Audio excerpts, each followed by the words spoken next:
because You're of long-standing U.S. sanctions, not to mention snapbacks that were instigated because Iran knowingly violated the JCPOA, and European countries and the UN sanctions got triggered.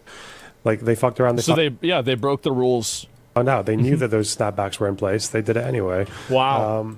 It's really interesting that he's saying this because, again, like, he can't just support the people wanting to overthrow the regime. He can't do it because there's too many fucking... Yeah, of course, right? Yeah, and you must be insane not to see USA does the same shit except accuse everybody else. Listen, Vallejo, I read, you typed it the first time, that, like, stupid, retarded paragraph that you had typed up. Listen, guys, you're trying to argue something that's so retarded that it's not even worth considering. It's not even worth arguing against. It's not even worth fighting against. I don't even want to hear it. It's so stupid, it's not even worth addressing. People in his audience, and it's too ideologically dissonant for him to support the protesters getting rid of the regime, because obviously any democratic and free Iran will not waste billions of dollars every year on trying to destroy Israel. They will not bother. They will. Hezbollah will not get funded. That's the right. Houthis won't get funded. That's right. As soon as Iran falls, President Trump should just send in as many different squads of people as possible to wipe out every single one of these terrorist groups. Before they can get any new funding, before they can get any new support, get rid of them as much as possible. Totally wipe them out.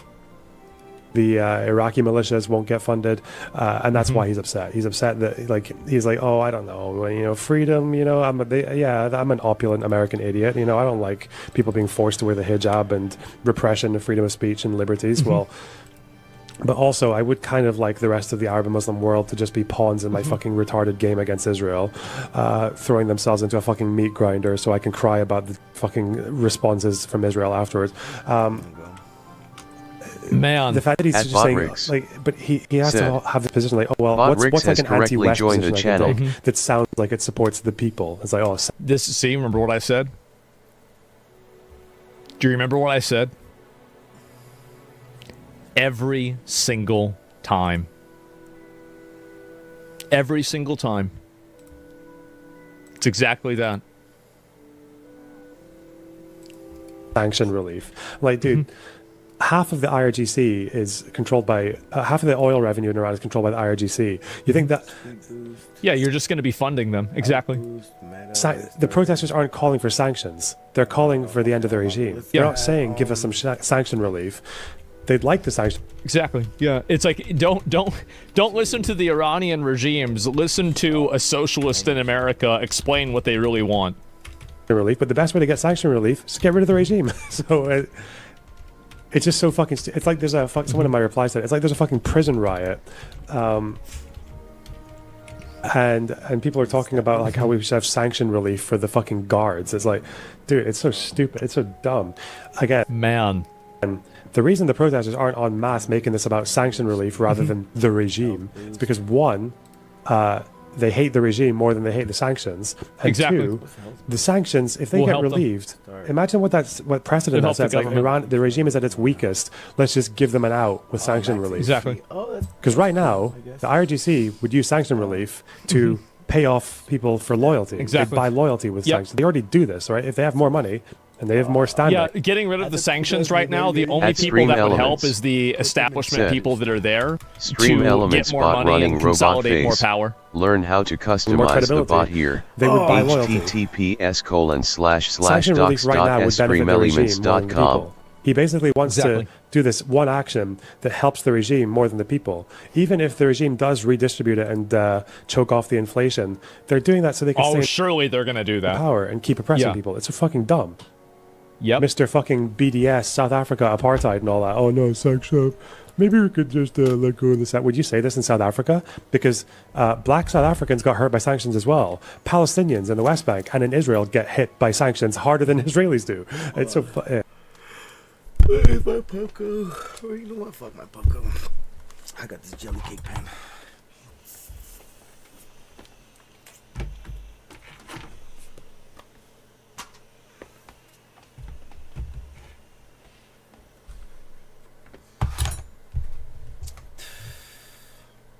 It's so fucking mental, man. Fuck. Man.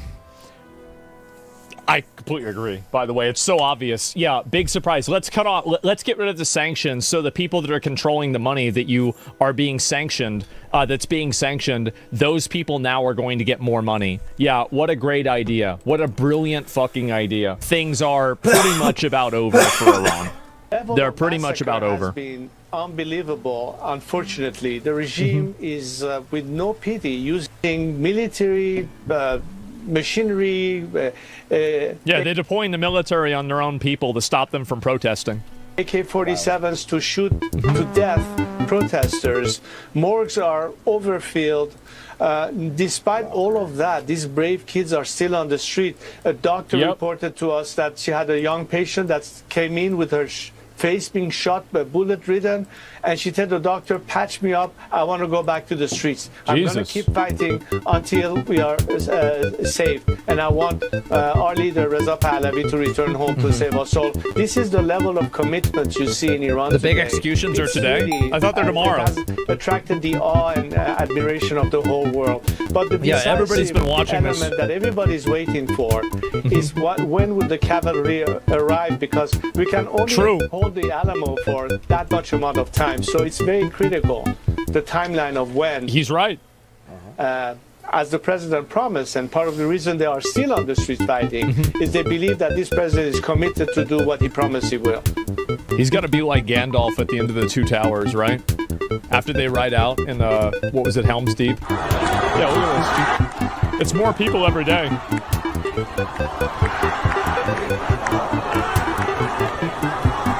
So Senator trying to push a bill to control crypto? Yeah, I'm surprised they haven't done more of those, honestly. Yeah, it's the truth. Man. Yeah, if he actually does do that, that would be fucking insane. Because, yeah, at least 12,000, possibly 20,000 people have been killed in Iran. Oh my fucking god. So, yeah, some of this stuff that's been going on has just been absolutely insane. I don't know if there's any more that's worth looking at here, but, it seems like things have just gotten more and more and more extreme. And Qatar have been privately lobbying the Trump administration against the strike on Tehran. Yeah, maybe, right? I don't know. I don't know why they'd be against it. I feel like obviously that guy's a big problem. And the mosque burning was them lighting the beacons. Yeah, I guess it was, right? And let's see if I can find any more of the things about this, because it's just gotten to be, I think it's gotten to be so extreme that, yeah, 20,000 Iranians killed by the government in the protests, like, that's an insane amount of people. You think about that, all those people that are out there, like, that's ridiculous. So let me see if I can pull up any more of these. And yeah, obviously they're playing propaganda and rerun videos, very obviously.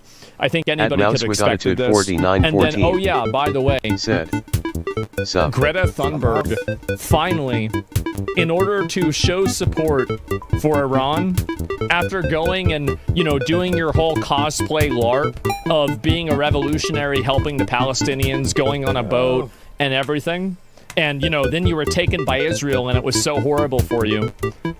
You know what she's done for Iran? She's reposted somebody else's comment, somebody else's thing, on an Instagram reel story. And it's not even explaining anything. It just says we're here in the heart of darkness without internet, without communication. What's new with you? That's it. Not much. It's pathetic. Well, I think that it goes to really show what they actually think. Is that they're afraid of Iran. They're not afraid of Israel. So I moved. Stunning. I know. I'm really glad to see this happen, because I think that it goes to show. It goes to show how transparent and virtue signally these people are, and the fact that it's actually not about any sort of ideology or any values at all, and they're just trying to push this narrative and do whatever is going to make them look good. That's basically it. Islamist supporters, yeah, they're unironic Islamic fucking fascist supporters. And at least 12,000 dead in Iran, largest mass killing in Iran's modern history. Yeah, you've got body bags lined up. Like, see these pictures here? Look at these pictures here. This is what they think is the same as the United States government.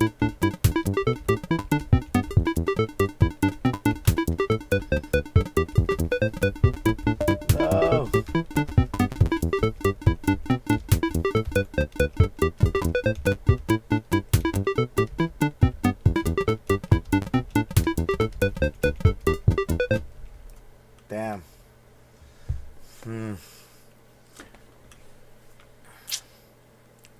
Yeah, because I just can't get away from them. You know what I mean? Like. At Mouse with Attitude 4914 said, "Get wrecked." I got wrecked. Yeah, let me just jump to test range 3. But it's the smash button. I don't want the smash button. See, the smash button is just like hacks.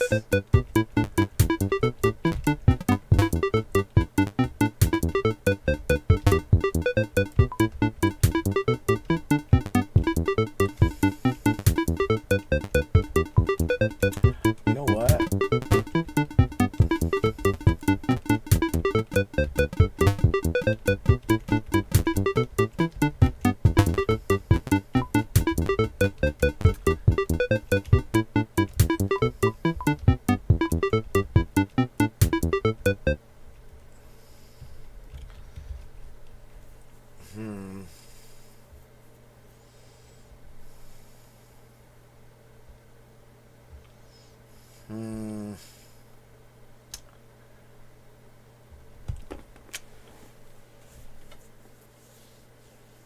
Should I make the dash more so like I could spread out? You know what I mean? Like spread out more. At Mouse with Attitude 4914 said, "Mo money, mo problems, et." More money, more problems.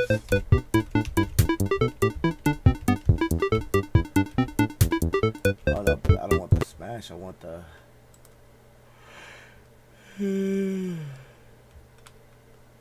Okay, cooldown buffs should be in the shop now under stat boost, cooldown reduction. All right, sweet. Also the test. No, I don't know. What should I feel like.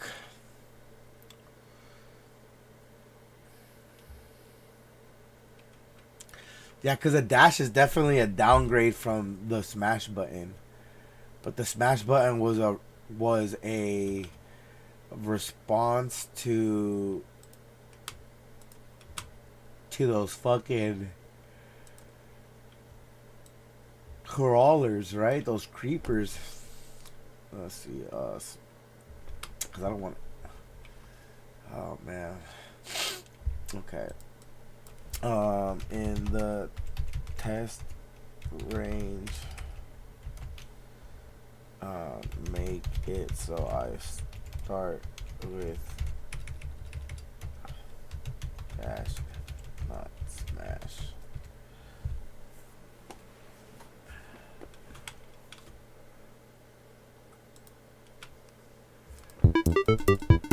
At Mouse with Attitude 4914 said, "Don't have creeps till you get smash easy."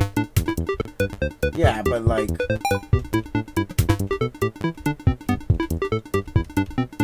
I already changed these creeps to be like more damaging, and then those other ones to be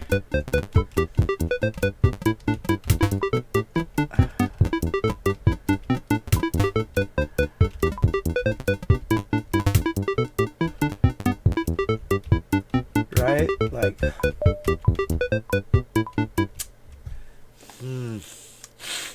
or I should just get rid of the dash and it should just be or should I just add a melee where it's just like I hit things that are on me and I don't really stun them, I just like have to hit them, so it's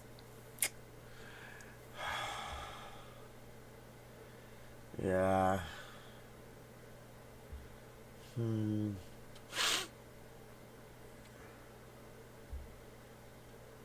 Because I already have the grenades, right? Grenades are the secondary weapon, right? Like,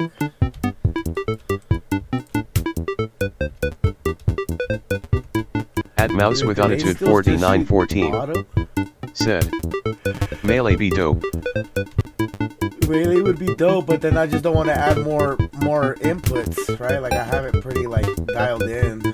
I guess it would be E or would it be spacebar? And then I would change the grenade. At Trageditornet Triumph 4180 said, "Sup my man, What's how good the with you, game brother? going?" It's going good. It's going good. I just gotta figure out what I'm gonna do with those fuckers that like latch onto you. So right now I'm testing it, but ideally, it's not on the test. It shouldn't be like that on the test. It should be. Let's see. Maybe I changed it now. Let's try it. Let's see. All right, cool.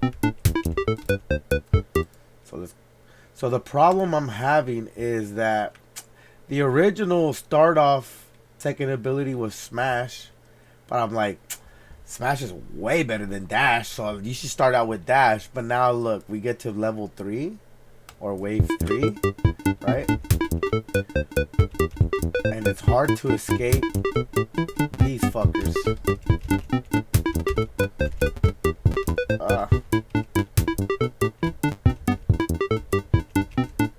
And then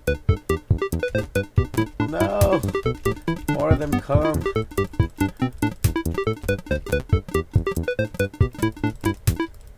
Yeah, I can't escape them no more. But when I had Smash was no problem.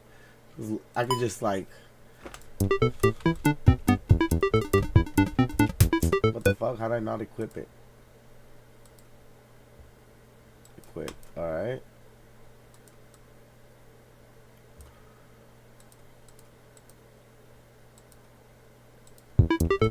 But alright. Okay. But now when I buy Smash in the test range, I still load out with Dash.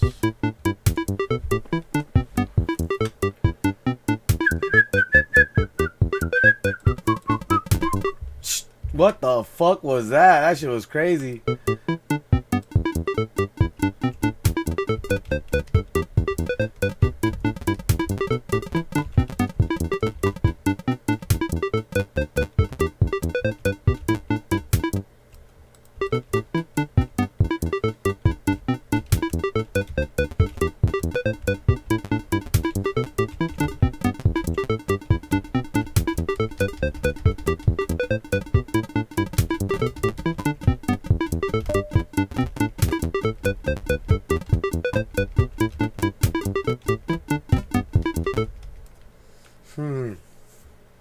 Alright, let's go back.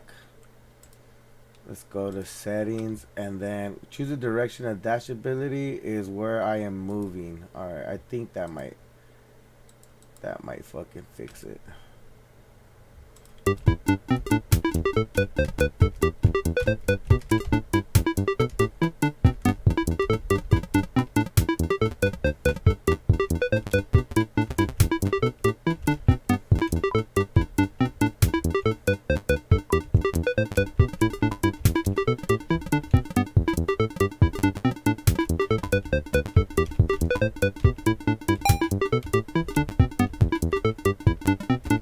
No! That was better. So like, I guess I can like, while I'm moving, I can choose the direction of instead of where I'm aiming, but where I'm moving. So then when I'm moving backwards, I can shoot, I can dash and then shoot back, and now they won't latch onto me. But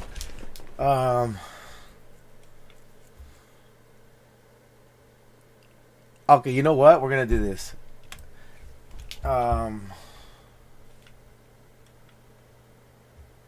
We have a trouble connecting to your model provider. This might be temporary. Please try again in a moment. What the hell?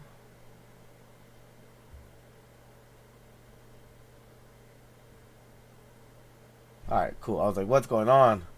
Like I'm paying for this shit. Okay. Okay, purchase highest priority. All right. So let's test it again real quick because I want to see if it works. Test range. I go to smash and then just go start, and I should have smash. All right, that's it. Perfect. What was it that I was about to fucking do? What was it? Oh yeah. So when I dash, instead of stun, just slow them for half a second, so then I can just like, yeah. Okay. So because I dash and then they're like right on me again, and it's like no, I'm supposed to move out of the way, and they kind of need to like look for me again, and I'm able to like move and shoot. So okay, so for dash, make it so for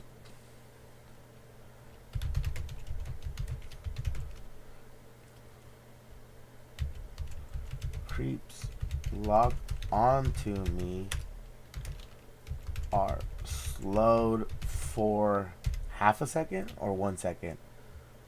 1 second. For 1 second.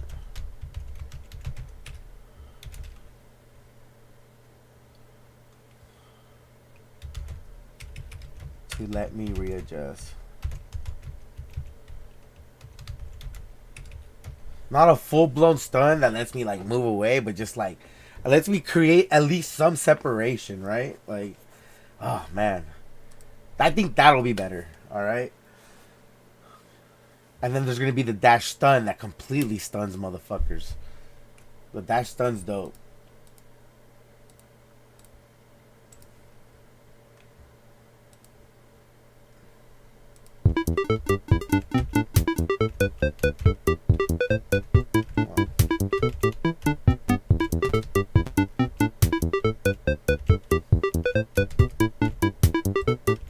Right? You know what I mean?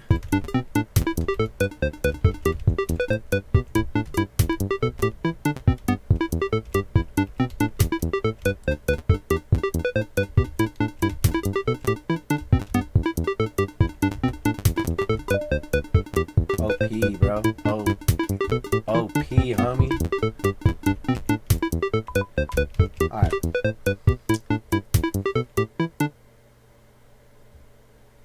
Let's see how that works. Hopefully.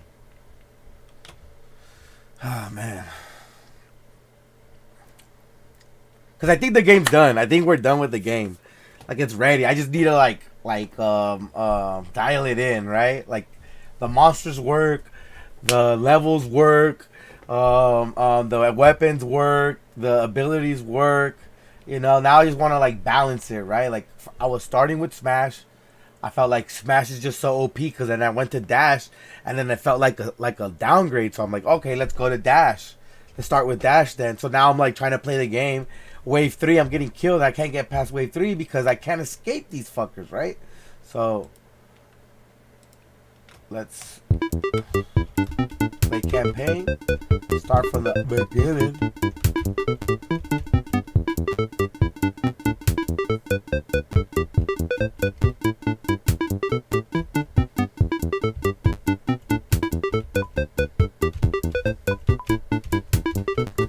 I feel like these fuckers should do more damage when they touch me. But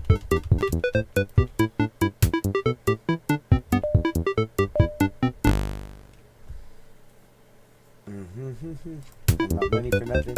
So the coins used to be 200. Then I'm like, I'm getting these things way too easy, right? Like, I get to wave 10 and I already have level 2 missiles. That's not too easy. So then I dropped it down to 200 to 100 per coin, and it was like the same thing, right? And I'm like, all right, because I could just then not buy nothing, right? Just like get my skills up, not buy nothing, and then by level 10, I already got the missiles again. You know what I mean? And it's like, okay, no, never mind then. So we moved it to 50 per coin. I was gonna move all the prices up, but I was like, why do that? Just move the money value down. You know? Less coding.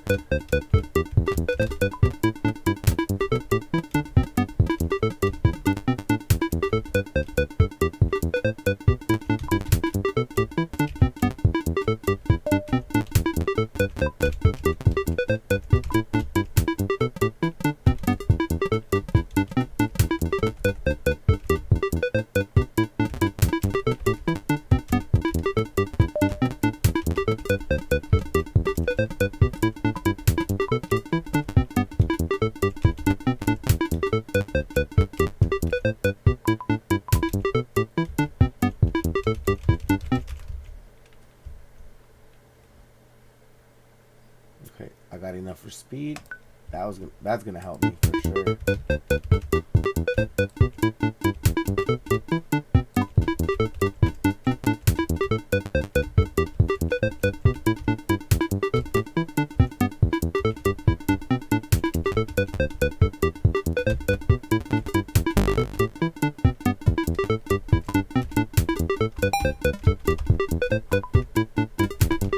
Oh, oh Jesus.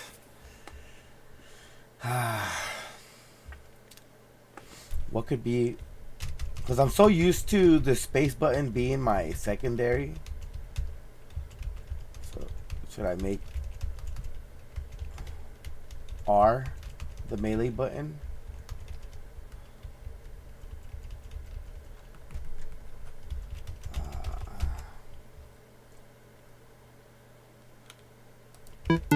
Start.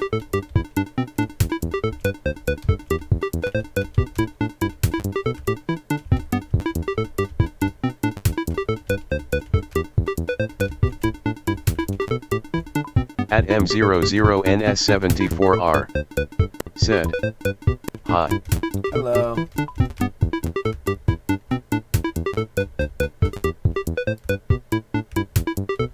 How am I gonna do this? Should I add the melee?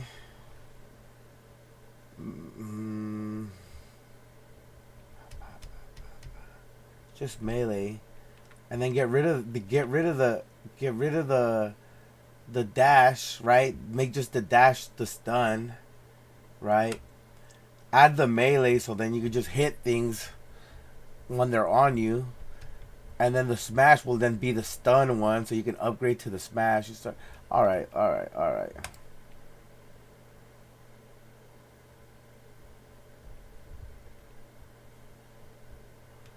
Let's do that. Okay. Let me ask.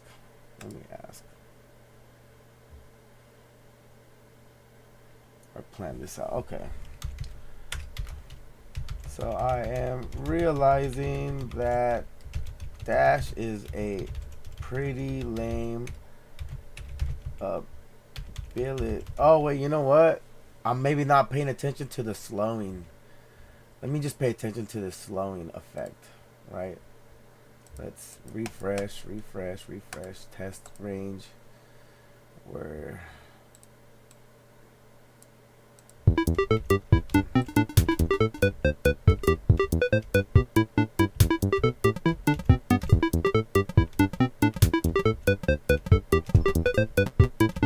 nah, it doesn't slow them. Okay. Let's go back to agent. Changes. Added slow properties to enemies. Added slow time R and slow factor each enemy when spawned. Okay. Updated the trigger function when using regular dash, not dash stun. Enemies will locked position set locked into the players are slowed. Slow timer set to half speed. Enemy movement decreases fresh decrements each frame. Apply slow factor to movement speed while resets to normal speed when the timer expires when you use dash. Okay, they got to be locked on to me. Okay. No,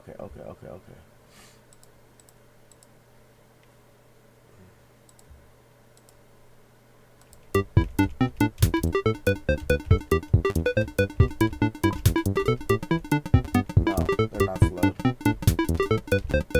Definitely not slowed.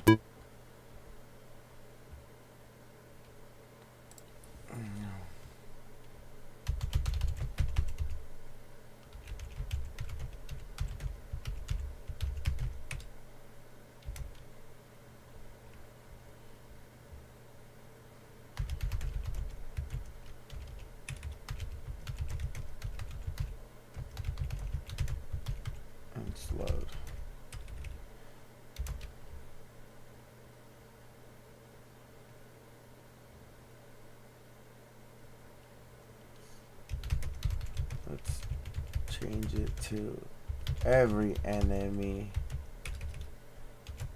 instead of only locked on. Oh, locked on could also probably mean when they're like enemies locked onto you are slowed. Yeah, like where they're aiming, right? That could be probably what it is.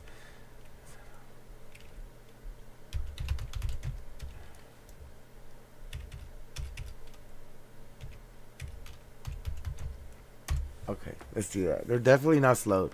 Make it a bit of a knockback and slowed, and let's change to every enemy instead of only locked on enemies. Alright, cool, perfect. I think that'll probably be it.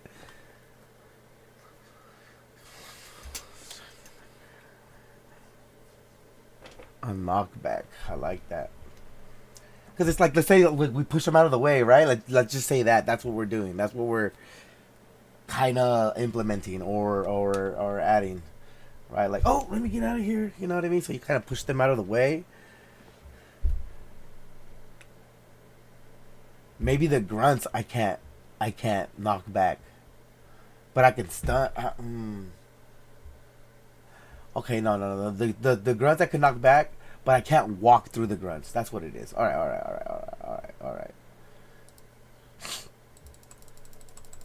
right. Test range. Let's go to Treyway.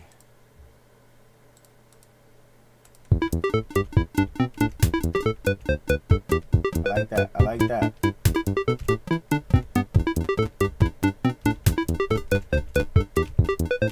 Nice.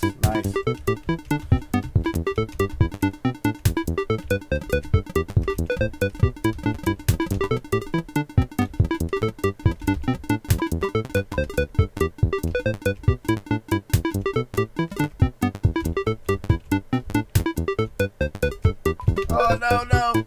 Oh. Woo! Okay, it's possible.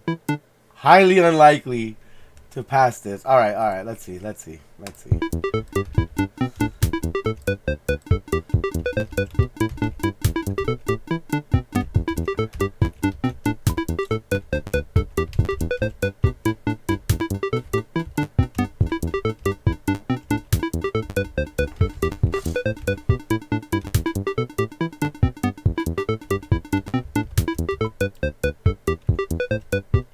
Two nukes in the beginning.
Maybe the Russia should come out maybe wave 10. I don't even have enough for speed. That's crazy.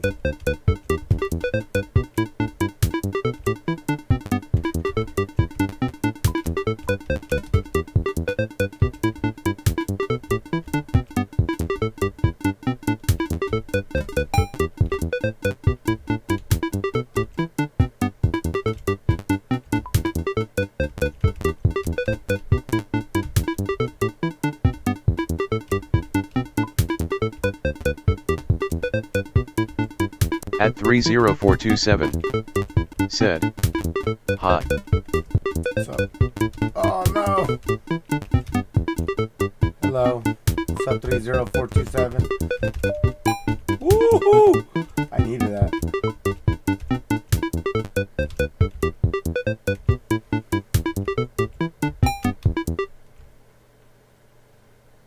I need health. Fuck, but I need speed.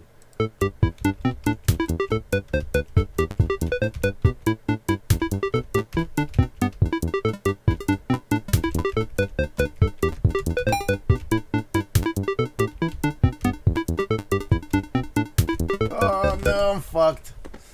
Oh.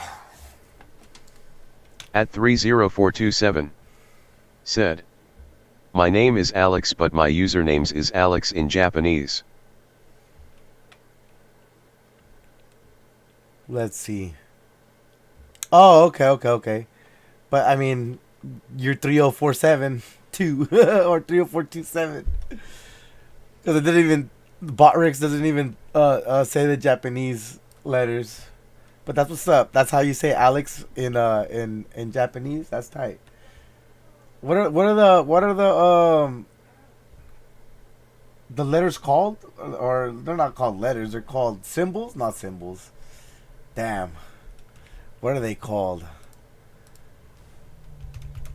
At 30427 said, yeah. What are Japanese letters At called? 30427 said, They're kanji. Okay, there you go. Hiragana, katakana, and kanji. Oh, my babies is up. I'm just not too happy with this.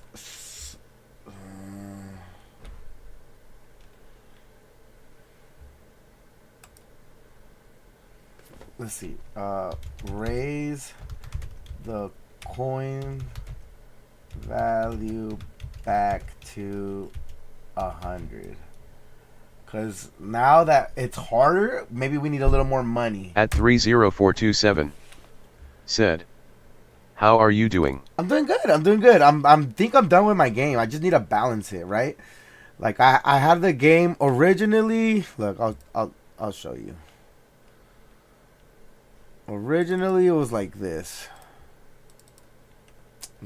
Play this.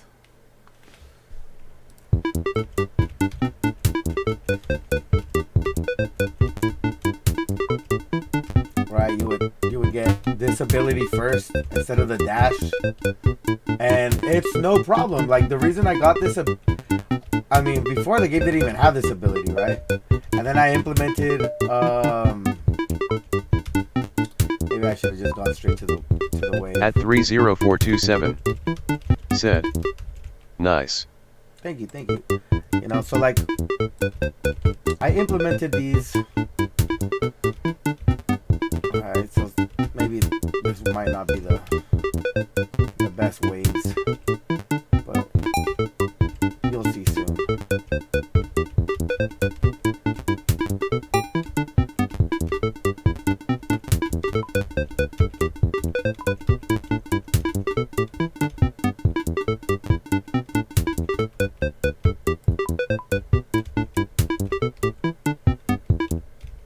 Okay, we're at 15. Let's do some speed. Oh, you know what? Let's not do speed because we don't need it right now. I've gotten better. Alright, so you do that, right? Like you get rid of it like that, and then you have to be smart because then if you use it, because this is on cooldown, right? So like.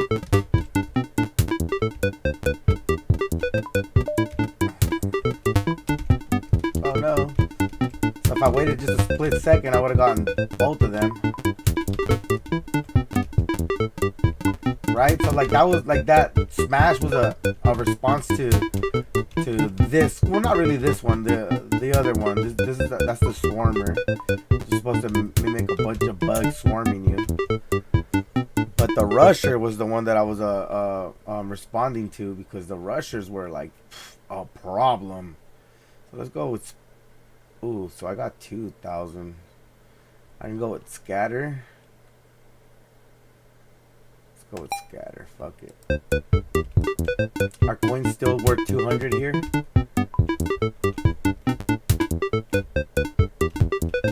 No, I think it's 100.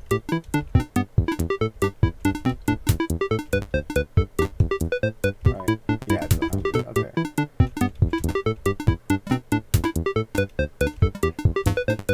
Right, so to those guys, that was the answer.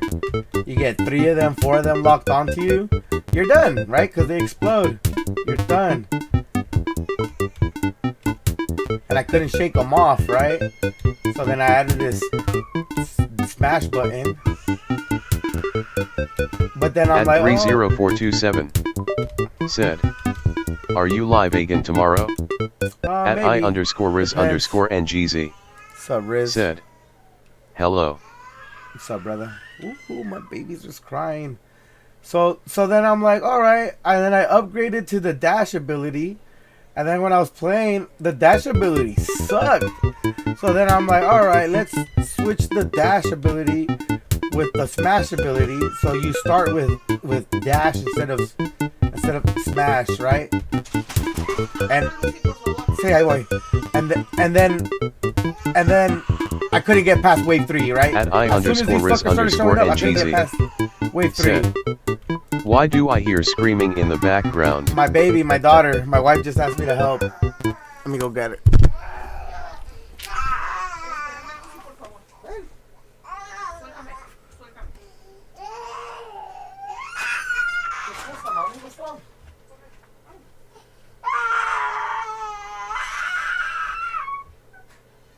Morning, Yaya. What's wrong, Juicy?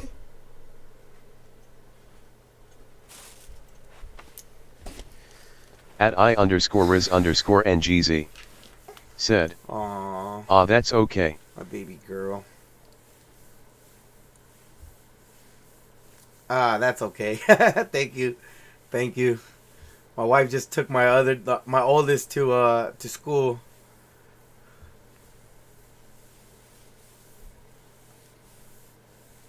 Yeah. No sé por qué te despierta tu mamá.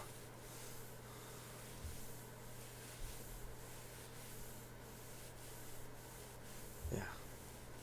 Wanna go lay down? Wanna go bed? No? Wanna stay right here? Eh? What do you want, Juicy? Wanna go bed? Wanna stay here? What do you wanna do, mamas?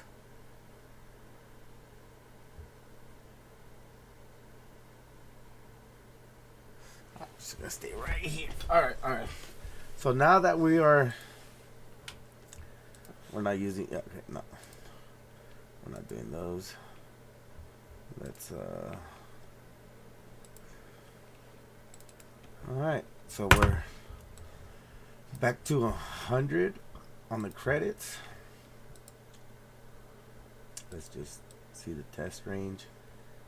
4.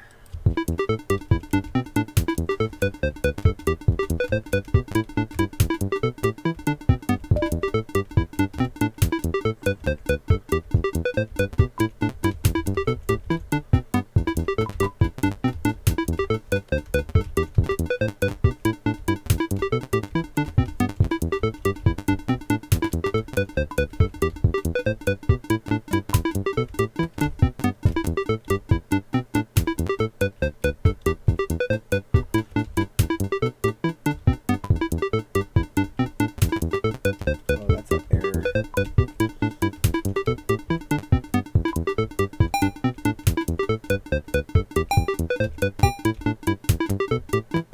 Fucking ran that fool down. You see that?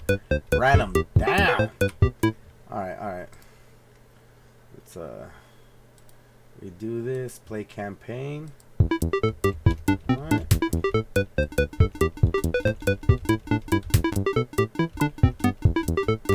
I don't get it. Okay, it's still the same, I guess. Like, just move it down so it's the same. You okay, mommy? Happy or no? You mad right now? Alright.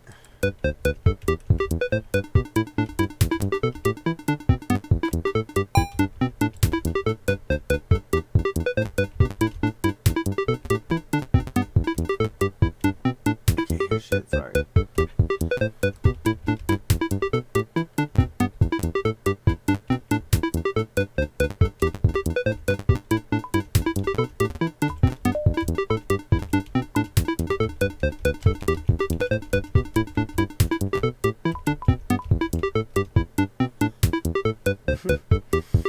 She's not having it. All right. So far okay, I guess.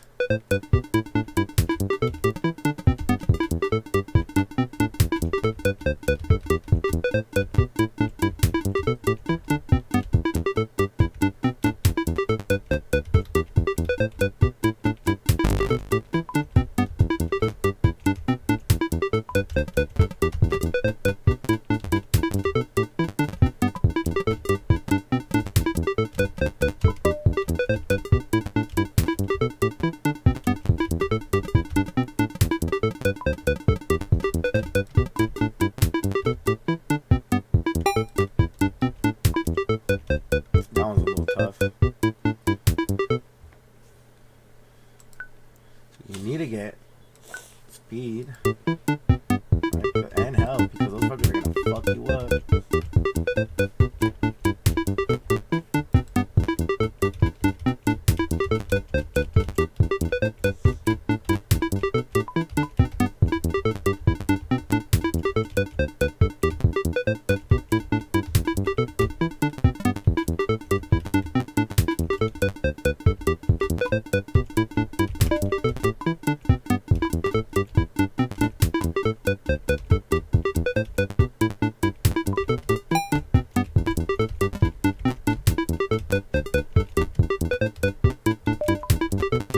Oh shit.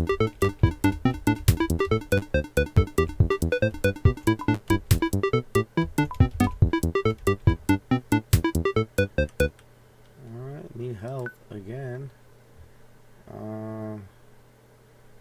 No, I don't think I need damage.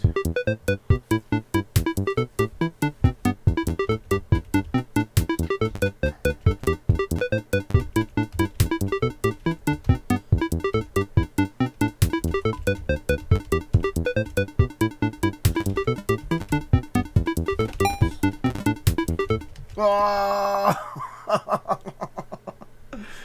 All right. I don't know, I think this is good. I'm not gonna lie. Like reached wave 5. Hold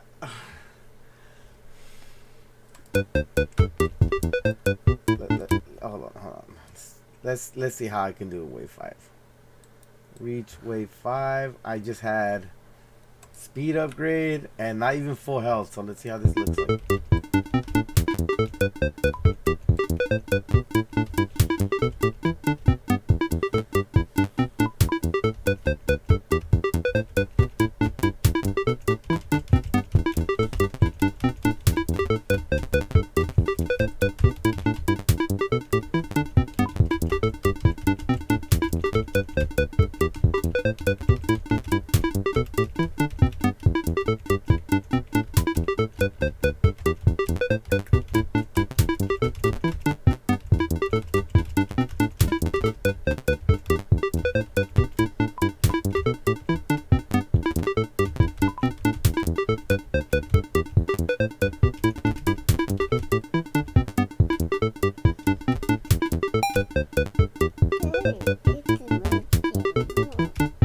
Oh, scared you. Sorry. All right. It's doable. It's doable. It's not impossible. It's not impossible.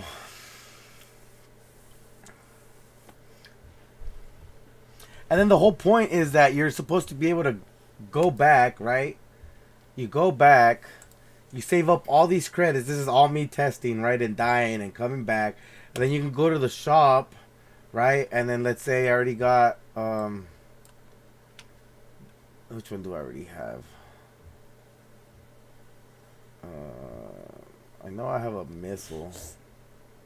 Do I not have the missiles? I thought I had the missiles. Missile 1. Oh yeah, there we go.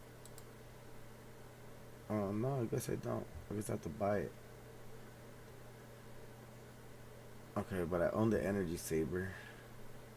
Abilities, dash. No, stat boost. I have speed, right? Owned. Okay.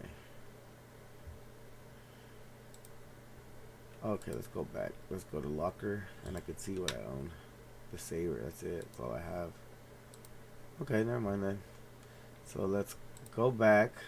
So let's just pretend we're here at the shop then. I saved all my schmeckles, and I want to start with missile launcher. So I buy the missile launcher, and then I have enough for. Okay, I own 2. Why can't I buy the? Requires missile. Okay, do I have to shop locker? Do I have to then equip it? Equip it, and then I go. What can't I? Okay, that's dumb. That's dumb. There should be a, because it should be full screen, right? That's dumb. All right, hold on. Let's optimize this display or game display for phones.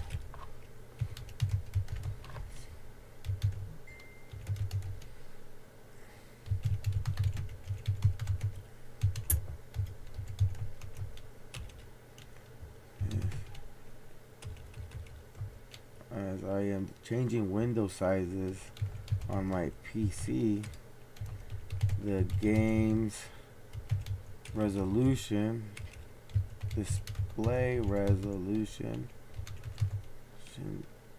changes with the size.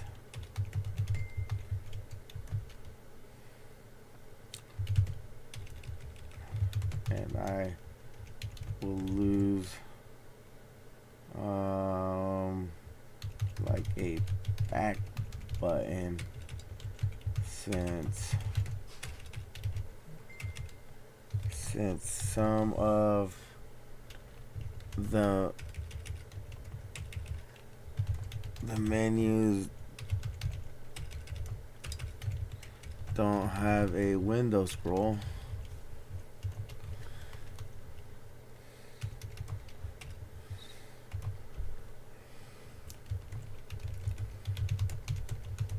It's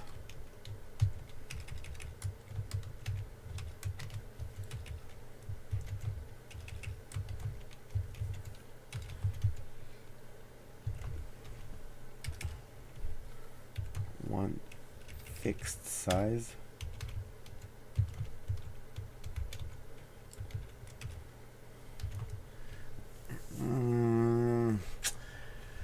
Or since I do plan on it to be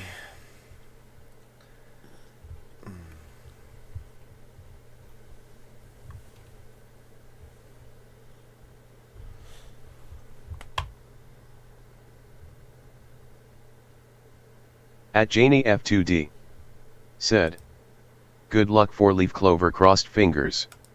Thank you, bro. Appreciate it. Have you seen the game so far? It's pretty good. I'm having fun with it. Mommy home. You wanna go, mommy?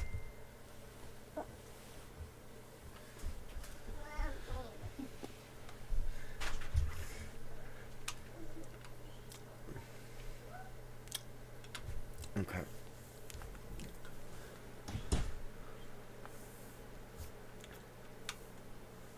Setting a fixed size.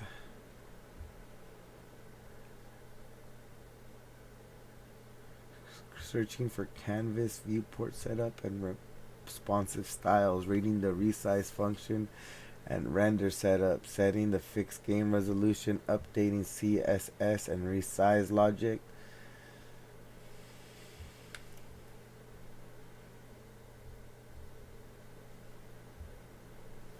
Yeah, because it's like I'll change windows, or I'm trying to play it on my cell phone to test it, right? And it's like, oh, I'm moving, like the game moves, right? And it's like, oh shit, and I, especially for tap controls, like what are we doing? Like now I lose my control. I have to scroll down to get back to my control, and it's fucking dumb. freaking dumb.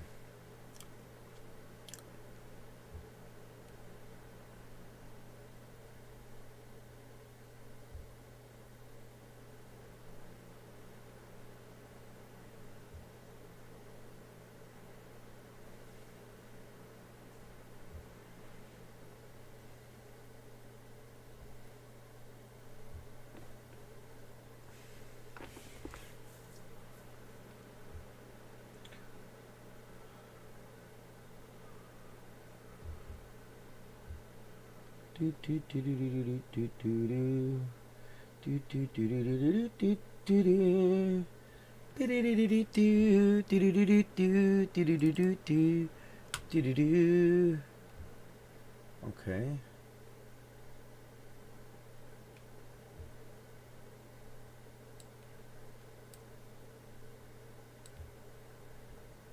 Oh, is it playing vertical now? Oh my god. Okay.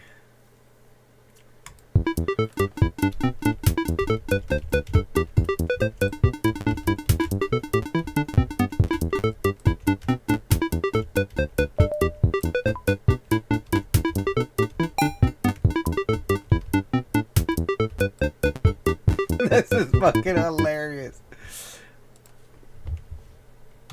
Is it?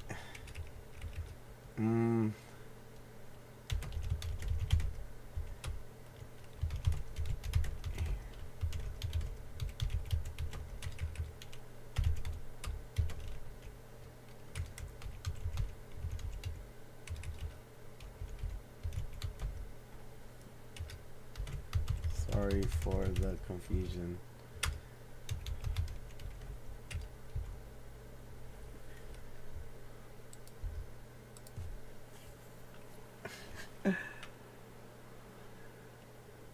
Okay, play vertical there. I'm fucking losing shit. That's so funny.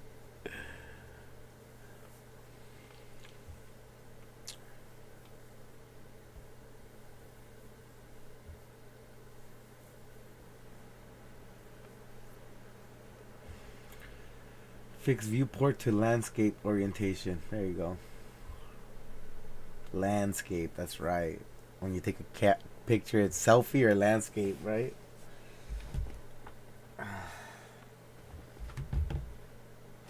Okay, this thing charged. Let's see if it's...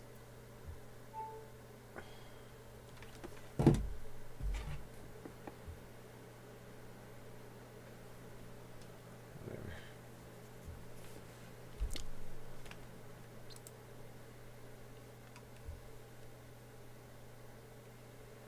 Okay, let's see what this looks like.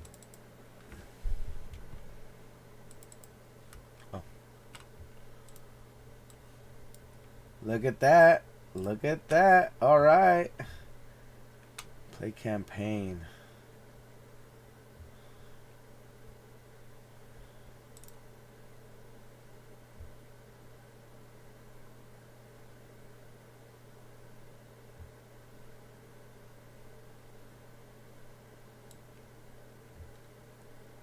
Okay, but it's like stuck. All right. Okay. So now that we have a fixed, do we have a fixed? I don't. Let me see what it looks like actually. Campaign. That actually looks not bad.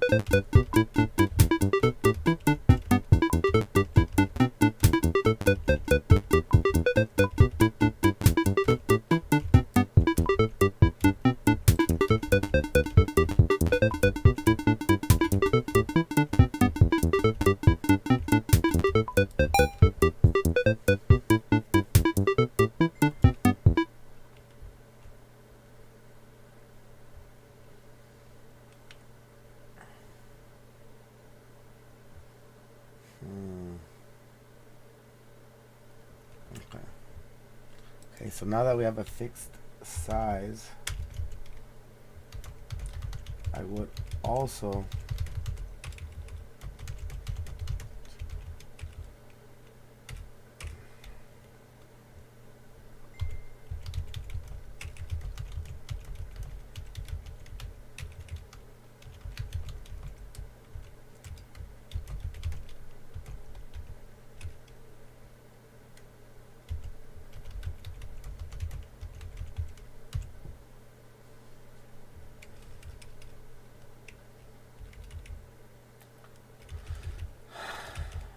Expand with the size.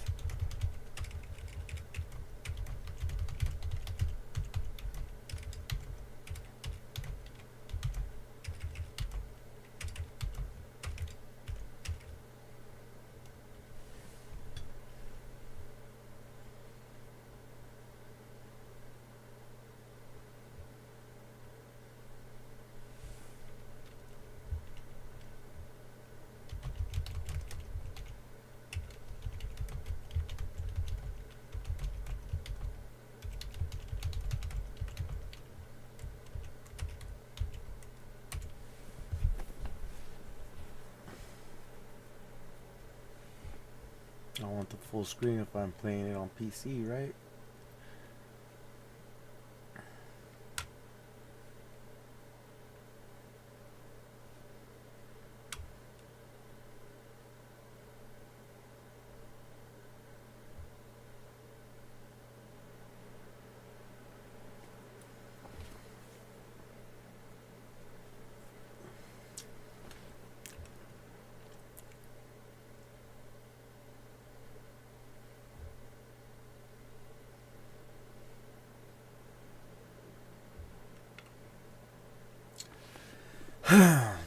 Okay, let's see.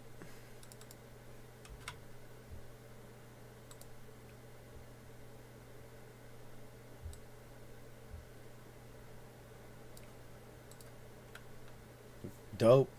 Awesome. I just don't like the fact that after a certain size down though,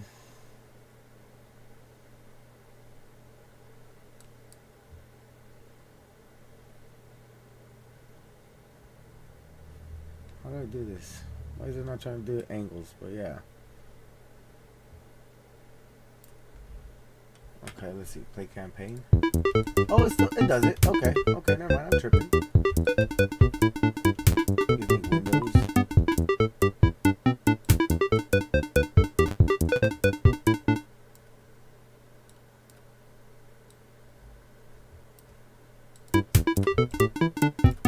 Right? Yeah, because mini gameplay, baby, mini gameplay.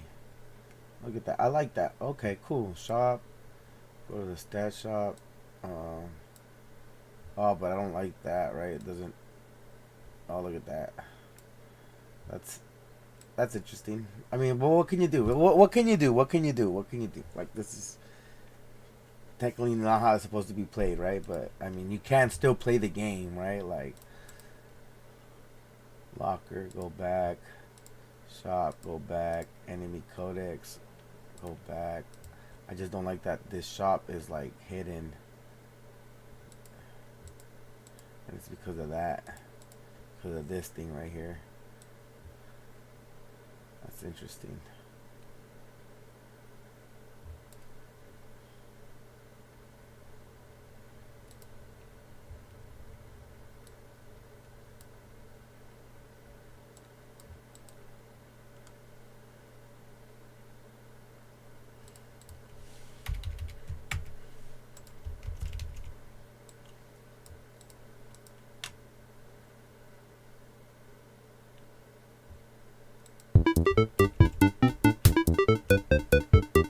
Not ideal, right? But again, you're not gonna be playing like that. All right, all right.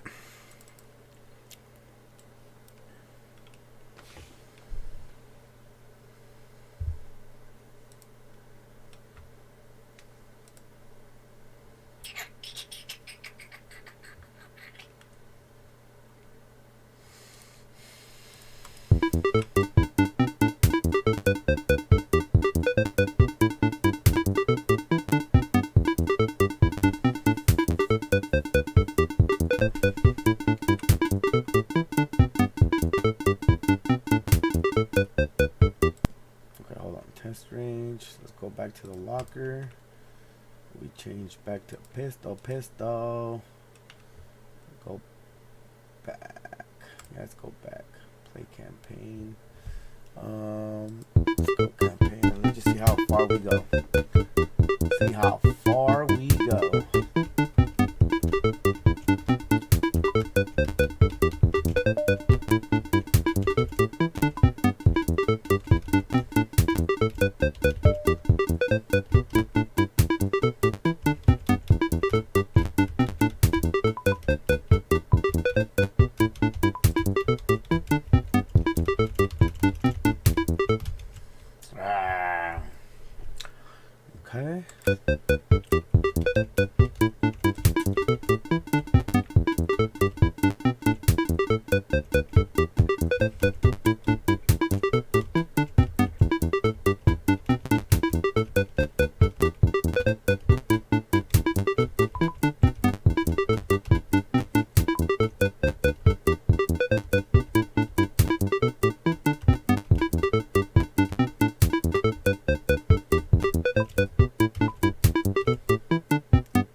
I don't know why I waited on that one. So 2000.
Oh my god. Oh my god. I think it's done. I think it's done. Alright, cool. Sweet.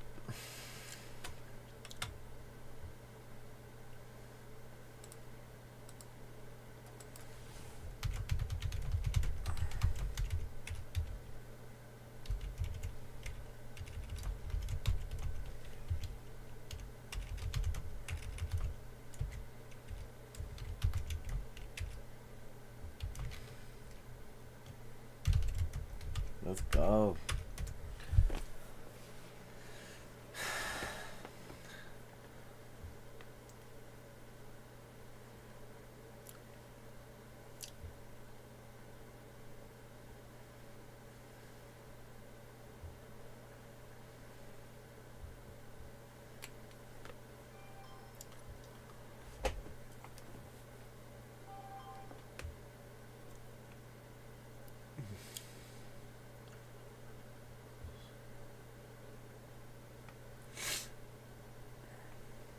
Okay. What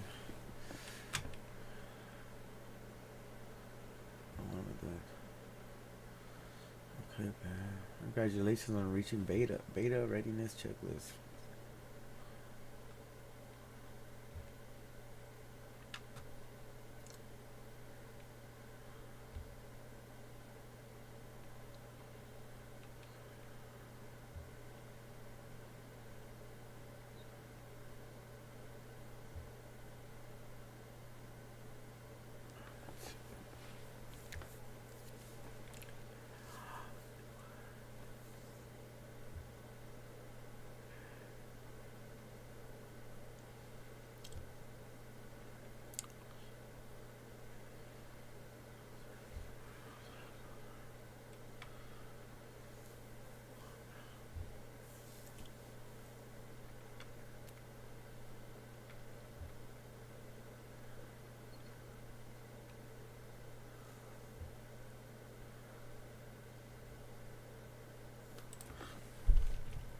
can you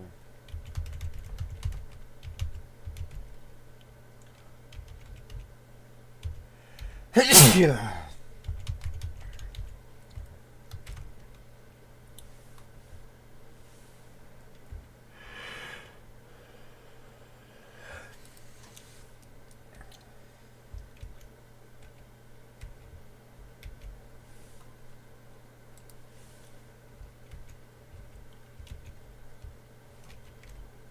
How do I do that? That's crazy.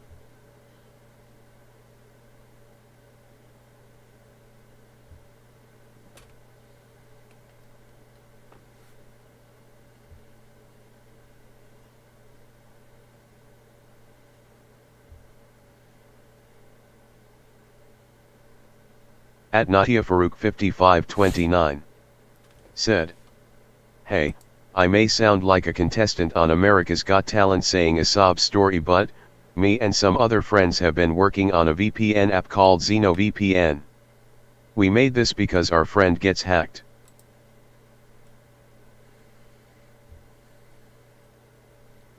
XenoVPN. Nice, nice.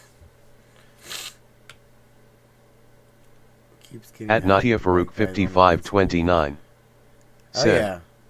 Our friend That's from dope. Florida keeps getting hacked by some guy online, so we made a VPN app to help him. Let's see. XenoVPN. I'm gonna Google it. Oh look, it's already on Google Play. Is this you? Is this you guys right here? XenoVPN. Open the app just to watch ads. It's free and is the most favorite point for it. I like it. It takes too much time to load. I guess there's like At I Natia guess we gotta Farouk work on 5529 posts. said, We are a small team. please from shout out our Connecticut. VPN app on a community post. Shout out! We are Oh, a I don't small know. team from Connecticut.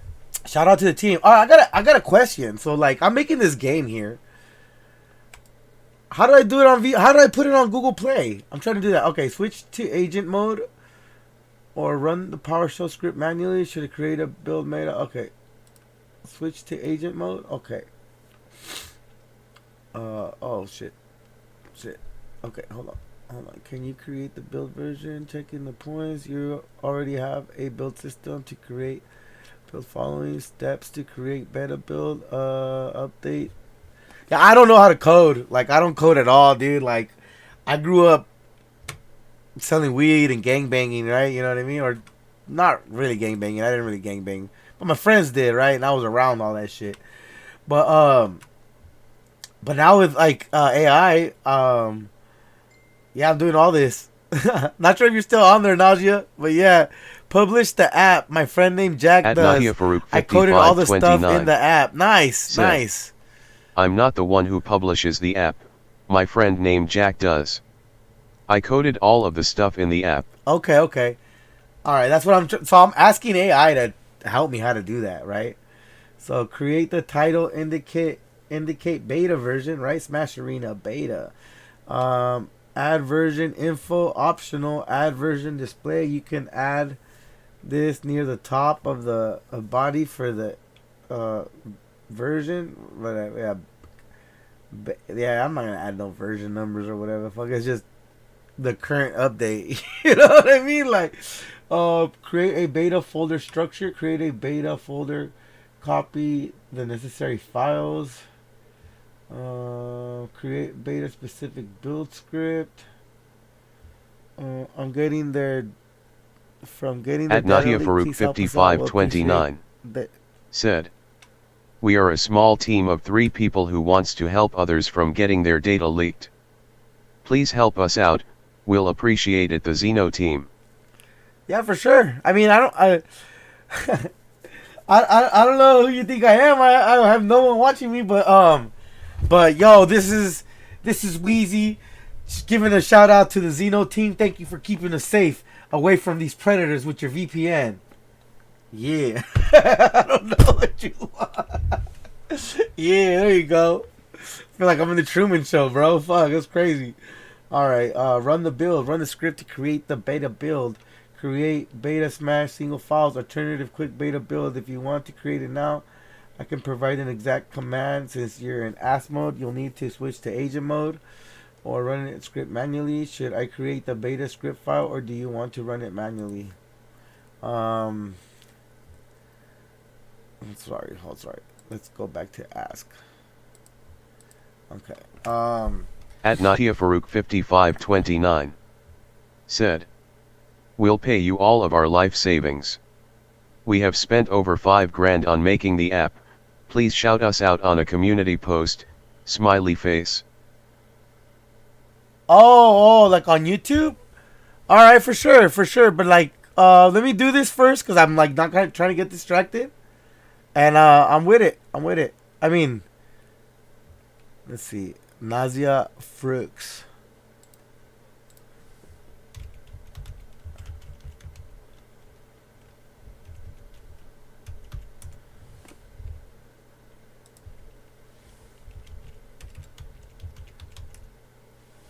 YouTube.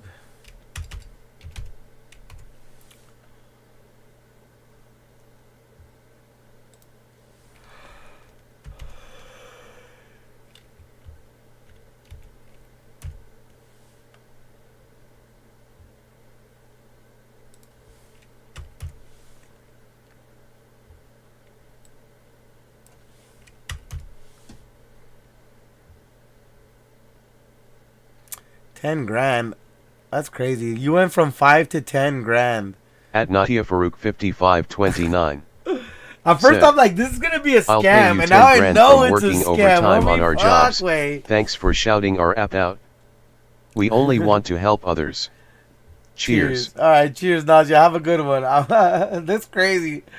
That's crazy. I mean, I want to get that 10 grand, but fuck, that's crazy.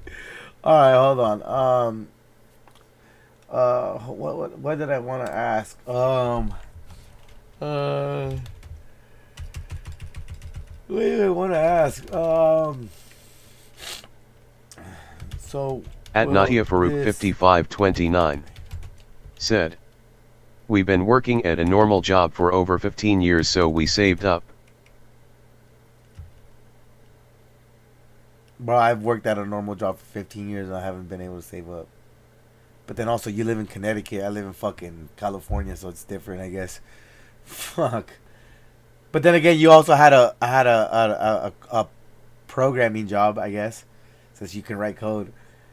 Like that ain't no McDonald's job, right? You know what I'm saying? So yeah, I guess you were able to save up. So will this beta be on Google or how does this work? Keep it short and sweet.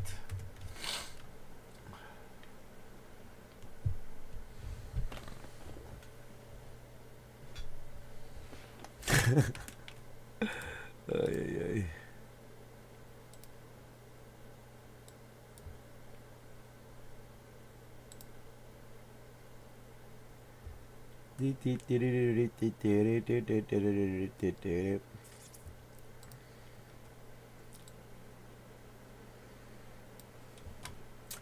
Okay, there you go. The beta is a single HTML file. Options. At Natia Farouk 5529 said, I do all the coding, Zach helps with marketing and publishing, and Ted helps with the art and designing. Dope.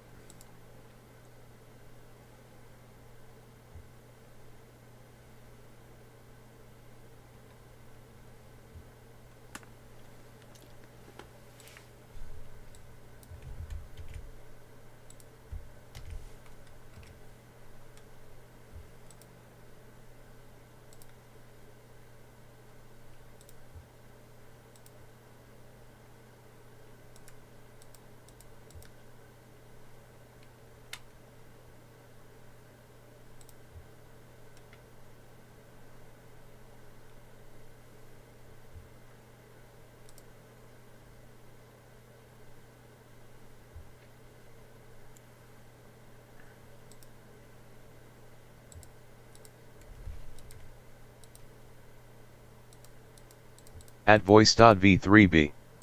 Said. Hello. Voiced. Voice. I think you're that one, the homie from before, right? I'm sorry, I'm bad with names. Let's see. Where was I at? Where was I trying to? Oh, that's right, because I checked it on my phone. Okay, I'm like, what am I looking for? But okay. At Nadia Farouk 5529. Said. Will you make the community post to make our app reach other people to help them from hackers and other people stealing your data? No, not right now. Sorry, Nazia. Because I'm trying to look at your channel, and your channel doesn't even have videos of your own app. So how are you going to have me post shit about your app when you don't even have your own things on your own app? So I feel like this is a scam. And stop bugging me, Nazia. As they like to say in my country, kick rocks. Fuck, wait.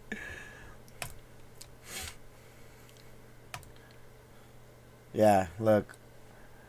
So I'm right here on your channel. Your channel doesn't have any content.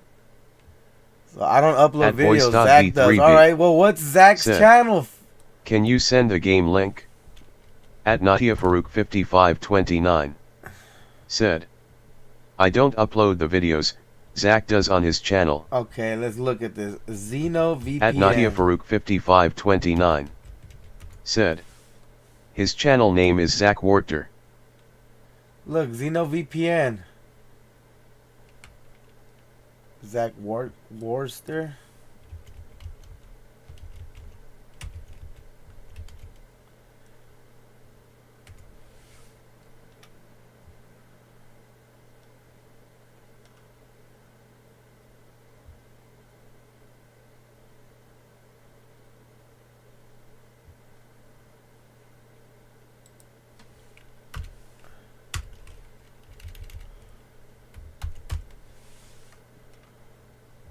Zach's World.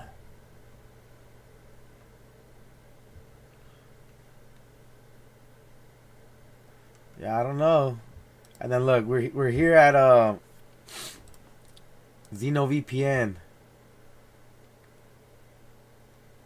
Bukan dalam Minecraft, videolan alukatar alukatir. At voice.v3b. Said. You think this is legit? Nah, nigga, at all. I don't think this is legit. I think this is a scam, homie. 100%, bro. I'm like, I think I'm just gonna ban this person from bugging me because like the people that she's talking about ain't showing up. I go Xeno VPN is literally on fucking Google Play Store, right? So I'm like, oh, dope, that's tight, congratulations. But then I look into their account and I'm like, oh, this person doesn't seem to be legit, right? Thanks for wasting all of your time on searching At up Nadia some Farouk garbage 5529. Said. Thanks for wasting all of your time on searching up some garbage XenoVPN stuff. No, it's right here on Google Play. I seen it. It's a mobile application focused on online. But some regions like China and Russia restricted users' details, show more anonymous browsing. So Google Play, you have 100K plus downloads. I don't think you need me to. Or is this not you? Are you a Purple Cow apps? Contains ads. Let's see. Updated on December 5th. Let's see details. The developer has provided this information about how this app collects, shares, and handles your data. Approximate location. I don't want to be rude. Like this shit, I don't think you need my help, buddy. Purple Cow apps. What the fuck is Purple Cow At Nadia apps? Farouk 5529. Said. Our app is on P0 Runhub LMAO. At voice.v3b. Said. I think he would be more popular if he made that. That's what I'm saying, bro. Like, okay, hold on. What did this fucking Fanuc say? Our app is on Pornhub, laughing my ass off. Oh my god. Alright, so this fool is completely a troll. Sorry, bro. You're fucking weird. Thanks for wasting all of our times. I'm gonna remove you. Oh, I'm gonna add you as a moderator. Just kidding.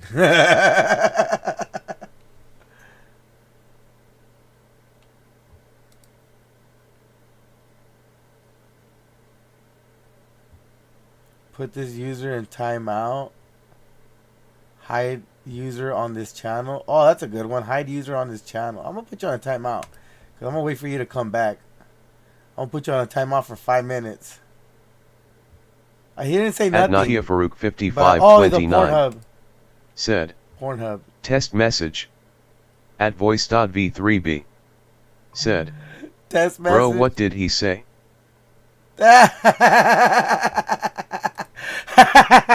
So we're gonna put you on a timeout right now. We're gonna put you on a timeout for 5 minutes. Oh, I love it. I love it. I love it. I mean, I got no engagement, bro, but whatever. Purple Cow apps. Purple Cow app refer to different things, primarily mobile ordering. Wars, Purple Cow TV, Purple Cow app, Purple Cows. Purple motherfucking cows. Okay, so let's go back to the mission at hand. So there's GitHub pages, free, public, upload to a GitHub repo, enable pages, get a URL, usernames, GitHub IO Smash Arena, itch.io. Oh, by the way, how did you end your stream when you fell asleep? Oh, I woke up and I saw you guys are being like, At voice.v3b I'm like, I woke By the up and I'm way, like, oh fuck, how I'm did nodding you off end your again, stream right? when you fell asleep? And then I read the comments, and then the comments are like, "Are we really watching, bro? Are we really watching a dude sleep?" And then you're like, "Yeah, he probably went to bed, bro. Leave him alone." Someone said something like that, right? And then I wake up, I read the comments, I'm like, "Oh shit, I was asleep for a cool minute then." And I ended the stream. I'm like, "Sorry guys, I gotta go." Sorry, I'm apologizing for falling asleep. So stupid, but yeah. So funny. So fucking funny. Oh man. Okay. Alright. Let's get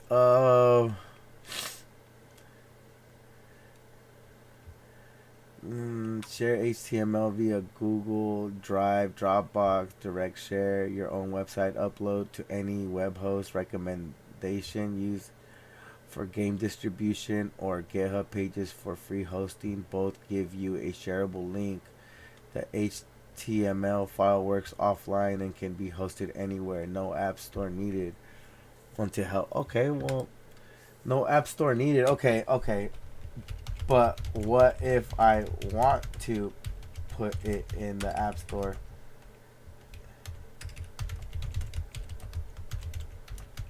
I want to make money. Sorry for being broke. Poor.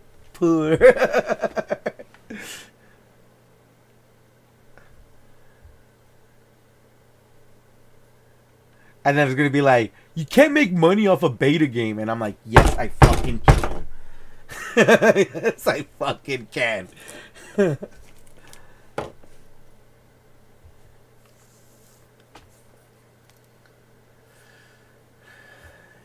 Free plus ads, AdMob, easiest, paid app, 99 cents. That's what I wanted. One-time purchase. At voice.v3b said, I think you gotta pay to put it on the store. I'll pay to put it on the store. I don't mind for that. You gotta spend money to make money, homie. And I just got, oh, bro, trip out. I just got my,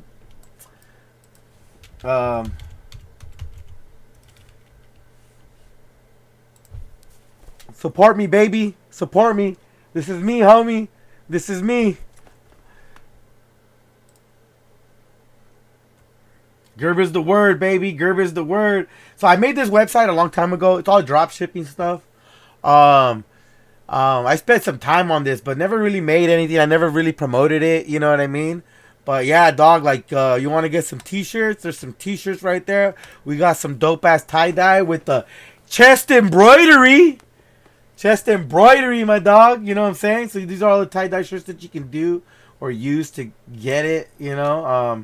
We also got the regular t-shirt right there, left sleeve with the Gerb. Gerb is the word, baby. I don't know if y'all stoner babies, but we stoner babies out here. I'm thinking, bro, I just need to do a website and fucking just throw it on there, huh?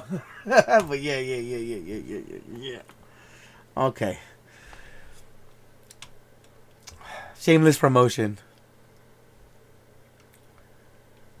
Oh, you know what? That's what I should do. That's what I should fucking do.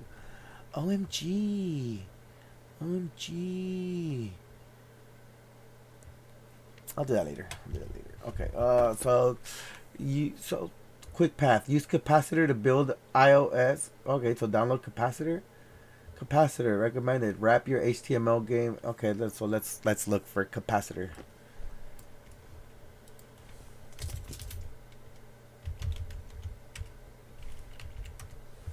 Capacitor apps.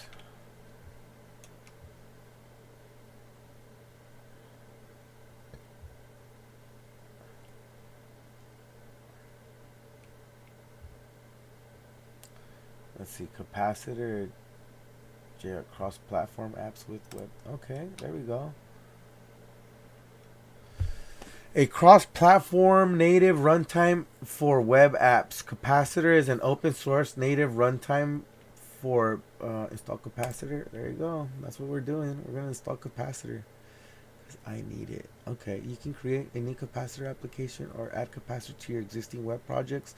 This can be done via CLI or using community maintained VS Code extensions. Remember to make sure your environment is set up for the platforms you will be building for. Create a new capacitor app. The capacitor package can be used quickly. Create capacitor applications. You can run command to an entity directory. A new capacitor application. npm capacitor. Add capacitor to your web app. Capacitor is designed into any modern JavaScript web apps. However, your project needs to have the following 3 requirements. I have the JSON, I have the dist, I have the index. Okay, cool. We're good.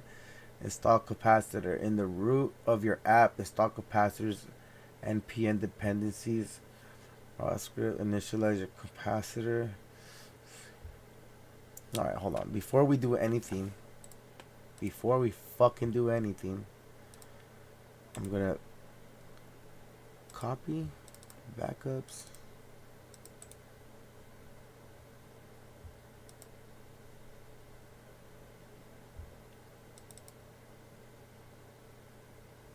Edit, undo.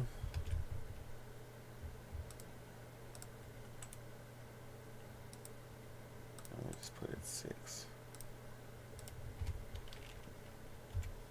6. Alright, quick path. Use capacitor, build iOS, add mob for ads, and make it paid. Submit to stores. Alternative, start on itch.io with a pay what you want mod. Oh, you know what? I do like that. Before investing in app store fees. That's a good one. Alright, let's go to... Okay, let's do itch.io.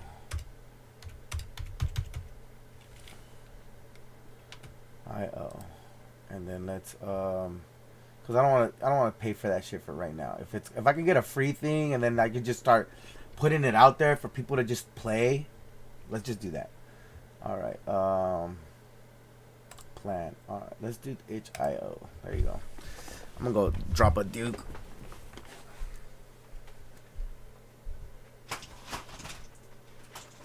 At voice.v3b said, "What happened? I left the stream for a while."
I don't dick suck. Cause you're not gonna do me with that dick sucking shit again, nigga. You're not gonna be with say I suck dick again, nigga. We can go back right now. Okay, we can go back right now. I'm with it.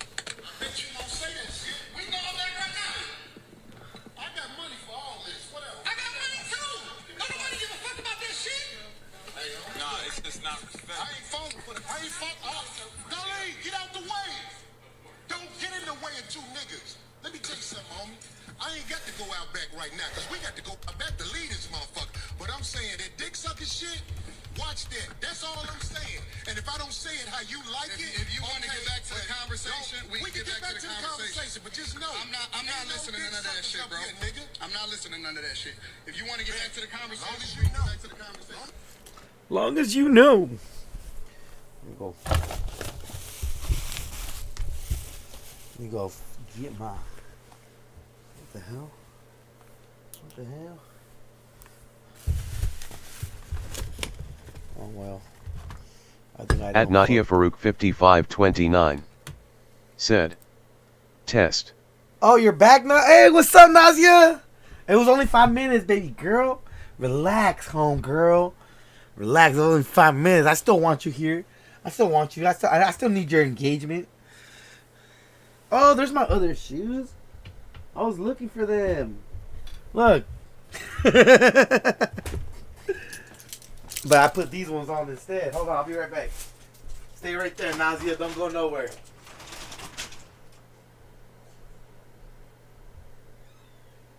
At Nadia Farouk 5529 said, "Anyways, XenoVPN is actually legit." At Nadia Farouk 5529 said, "I was just joking."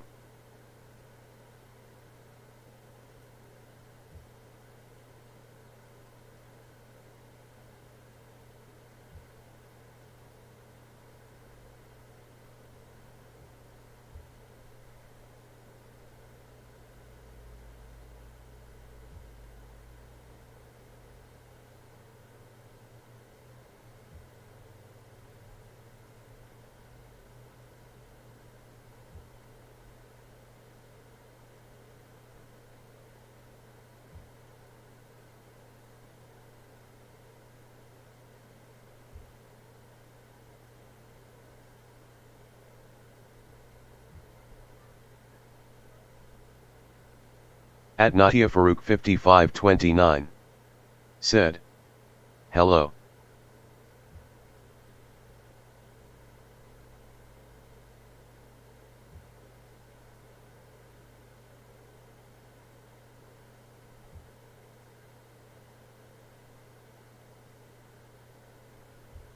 At Nadia Farouk 5529 said, "Heyo."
Okay.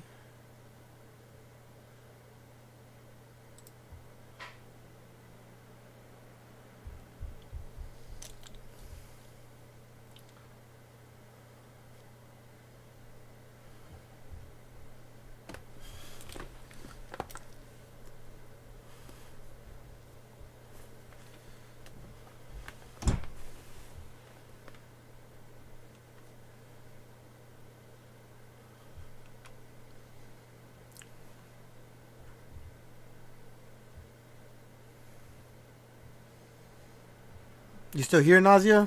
I left a little bit.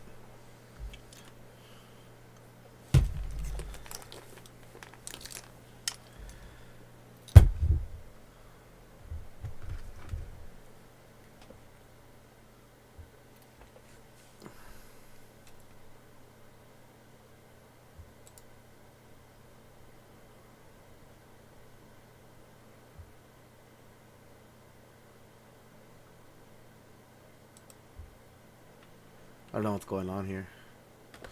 But I'm assuming I gotta be on.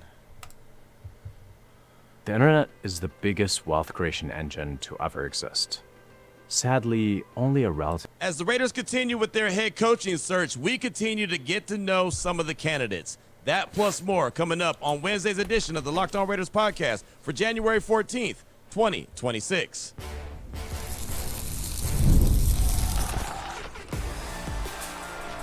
You are Locked On Raiders, your daily Las Vegas Raiders podcast. At Natia Farouk part of the Locked On 5529 Podcast Network. said, Your team. "Dude, I every promise day." XenoVPN is You're real. The welcome, Raider marketer Nation, is to called another Neil edition Candy. of the He has a Locked On channel on Raiders podcast, YouTube. part of the Trust Locked me." On Podcast Network, your number one sports podcast network. We're very proud of that. We're also very proud of the fact that this show continues to grow each and every day, and that's because of your support and because of the great job that my man Ari does behind the scenes, making sure we look The good problem and is sound I good don't by way trust of the you. YouTube page. So we I shout him don't out. We trust you. appreciate him. He's on Twitter at Ari Produces. You can hit me up as well at your boy Q254. And of course, the show is not the show without you, Raider Nation. So we salute you. We appreciate you. And if you want to be a part of the show, as many of you do, we got the Locked On Raider podcast voicemail line for you, 707-654-4693. As we normally do, we'll close out the show hearing from you.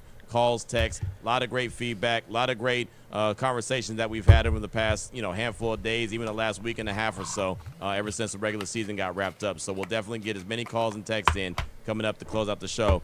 Segment number 3. Segment number 2 is we continue to get to know some of the candidates, and we've gone through a handful of them so far as the Raiders continue on with their head coaching search. And I know a lot of us want to jump ahead and get to the offseason where they start to put the roster together when it comes to free agency and the draft. But before any of that happens, got to find out who's going to be the next head coach, right? Obviously, Pete Carroll no longer with the organization, so who's next? We talked about it on Tuesday's show. Offensive mind guy is a young guy.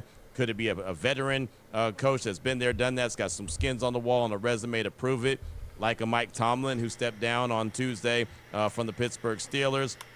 John Harbaugh, who's out there available, Kevin Stefanski, or could it be someone who's part of the new breed?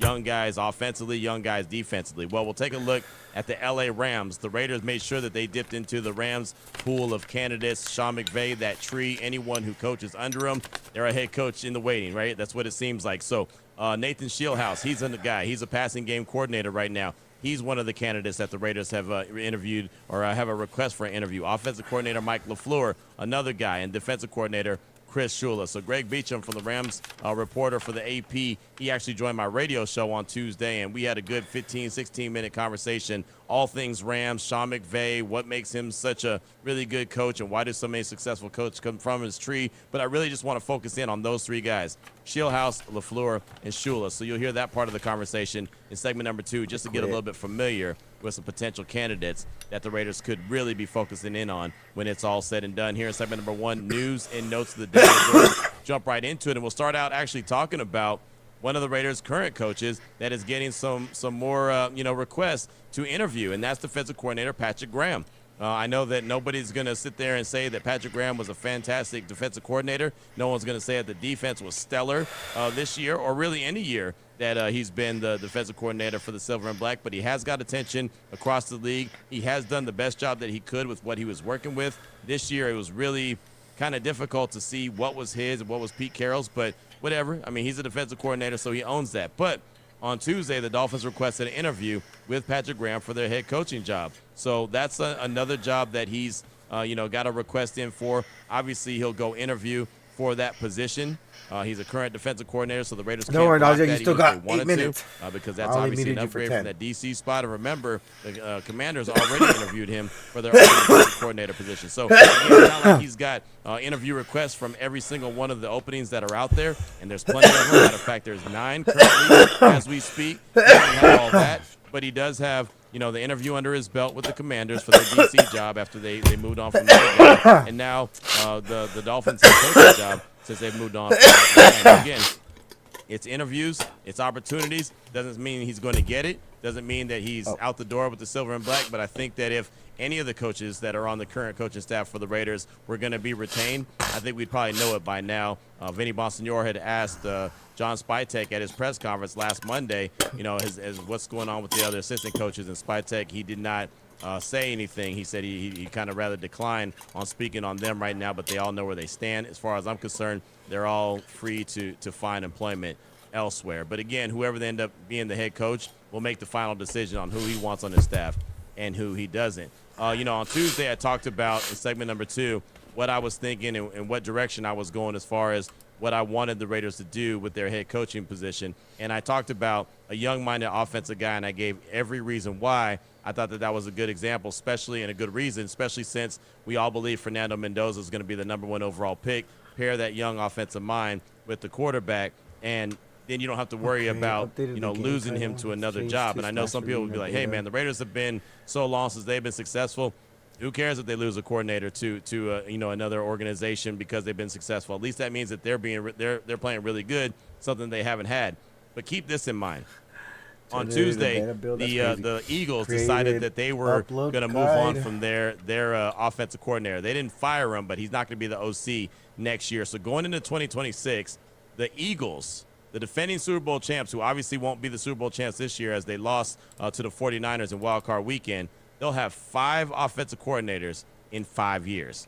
Shane Steichen in 2022 was the offensive coordinator. He goes on to be the head coach of the Indianapolis Colts. And, by the way, 2022, the Eagles went to the Super Bowl, but they lost. 2023, Brian Johnson is brought in to replace Shane Steichen. Things went all bad. Remember, they started out really good, and then they nosedived at the end of the season, and they were out of the playoffs really quickly. Brian Johnson was replaced in 2024 by Kellen Moore.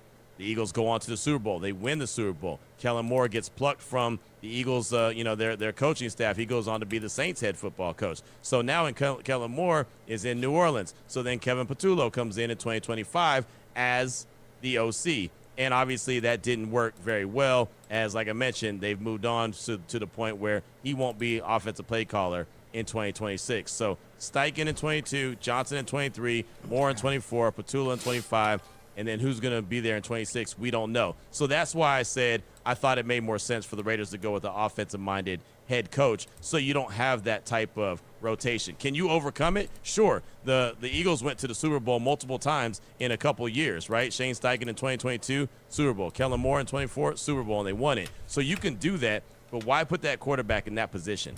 Why make him have to learn a new even play caller? It could still be the same system, but now you're learning a new play caller. You're getting a new relationship with him. You're building this. It's unnecessary if you don't have to do that. So that's why I mentioned quarterback coach Davis Webb, Seattle offensive coordinator Clint Kubiak, even Cleveland former head coach Kevin Stefanski, Mike LaFleur, Rams offensive coordinator, and Rams passing game coordinator Nathan Shieldhouse. All those guys were big options for me for all those reasons that we mentioned. And one of the things that I had in my mind, and you'll hear what Greg Beacham, the Rams reporter from the AP, has to say about it in segment number 2, I think a combination of Mike LaFleur, the OC, and the passing game coordinator, Nathan Shieldhouse, is a real possibility for the Silver and Black. The other big news that happened on Tuesday in the NFL was probably the biggest news that happened in the NFL. We talked about it on Tuesday's show. It's a good possibility that there'll be an opening with the Steelers organization. Tomlin might be out. They might have a mutual parting of ways. I didn't think he was going to get fired. Maybe he steps away. Well, in fact, he did. Less than 24 hours after getting beat by the Houston Texans on Monday Night Football to close out Wild Card Weekend, Mike Tomlin, after 19 seasons, says, thanks but no thanks. I'm stepping away. Never had a losing record. And I know the people in Pittsburgh, they took it and said, yeah, that's a cute stat, but what has he done for us lately? And, man, I tell you this, be careful what you wish for. right? As we all know, the Raiders have been looking for some consistency at their head coaching spot. The Steelers have been everything as far as consistency goes. In my lifetime, as a 49-year-old man, in my lifetime, they've had 3 head coaches, right? 3. That is it, and they'll be on their 4th. The Raiders have had more than that since I've been living here in Las Vegas. Put that in perspective, right? They've had Chuck Noll, Bill Cowher, and Mike Tomlin, and that's it, right? The Raiders have had, since I've been here, Gruden, Satya, McDaniel, Pierce, and Carroll, and then other. So whoever's going to come in next. That'll be 6 coaches to a certain extent since 2021. That just lets you know. And the other side note, and I don't think Mike Tomlin is going to coach in 2026. I think he's going to be doing TV and then really sit it out and maybe go and decide to coach somewhere in 2027. The other thing about that, a lot of people hit me up and is like, hey, that guy's at the top of the list when it comes to head coaches. He's still under contract with the Steelers. So if any team, the Raiders or anyone else, wanted to have him be their head coach for 2026 or even next time he's ready to coach, they have him under contract. They'd have to give up some draft capital or some trade. They'd have to trade something, and it obviously would be some draft capital for his services. The Raiders aren't going to do that. There's no way. So just we can stop that conversation before it ever gets started. One other little side note, though, while we're talking about potential head coaches, keep an eye on the situation in Green Bay. The reason I say that is Matt LaFleur was a guy that was talked about before that Bears game, the wild card round, could be on the way out if it doesn't go right for him. They lose that game. They gave up 25 points in the 4th quarter. Chicago advances. Green Bay goes home. Now, I know Adam Schefter came out early in the morning on January 12th, which is Monday, and said the Packers now are expected to try to work out a deal in the coming days to keep head coach Matt LaFleur in Green Bay, per sources. Matt LaFleur currently has 1 year remaining on his contract. Both sides want clarity moving forward.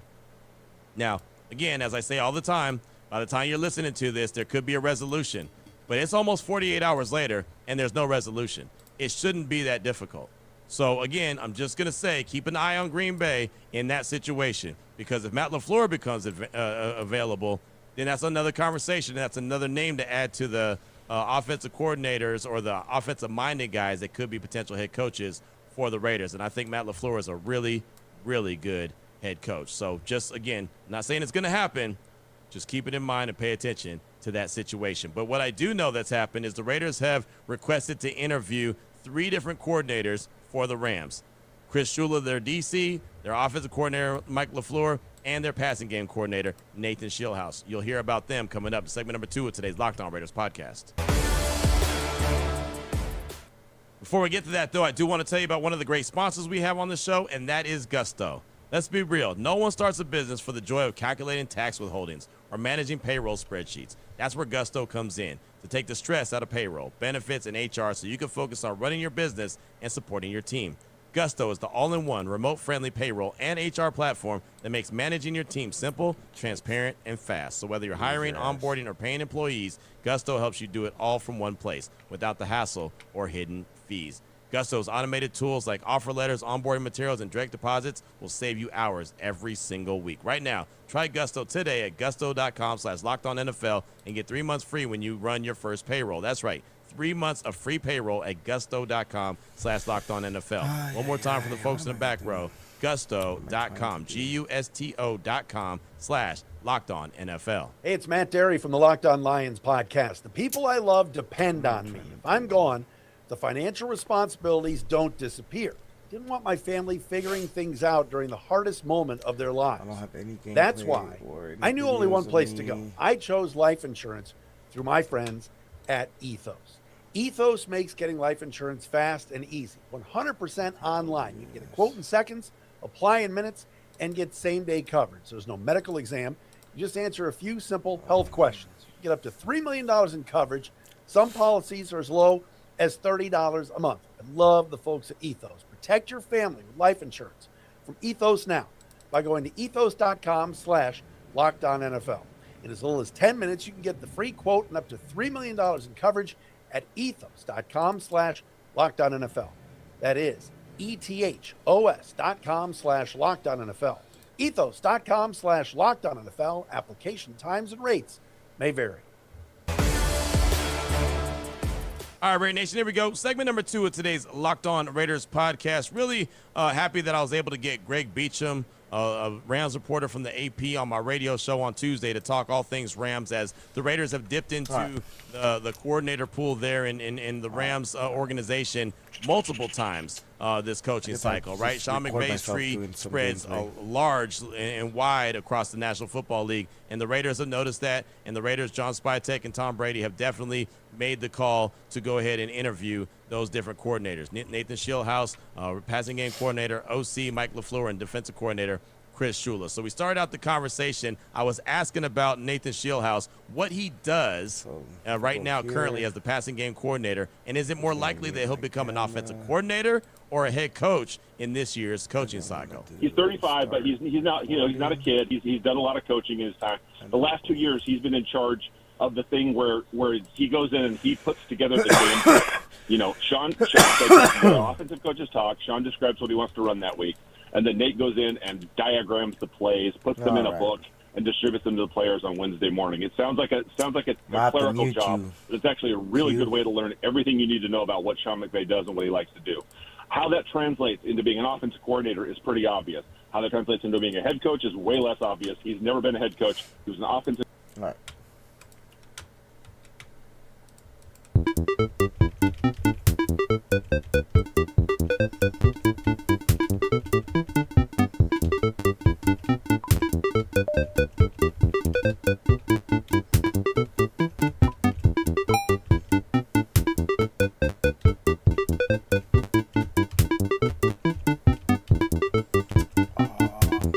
It's not done yet. The grenade still shoots down.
Fuck.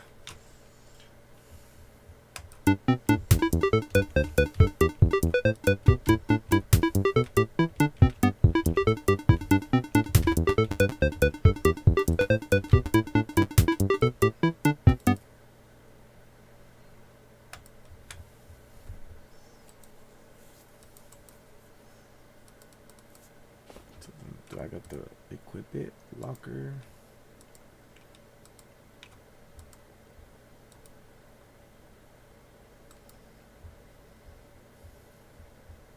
Upgrade missile launcher 2 requires weapon unlock missiles. I already have it.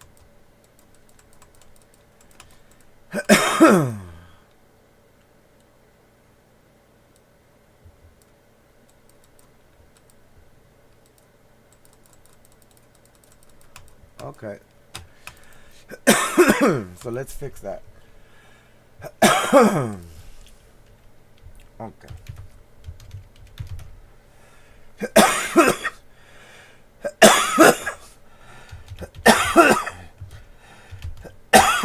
Before launch.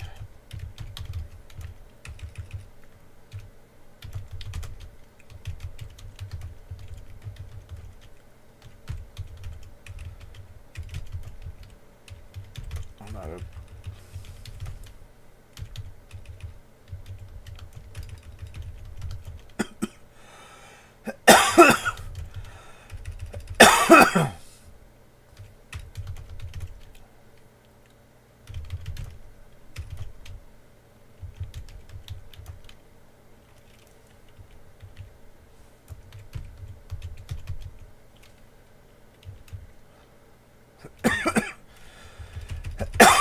not available.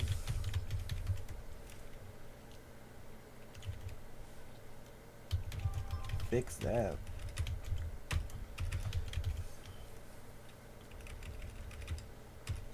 Let's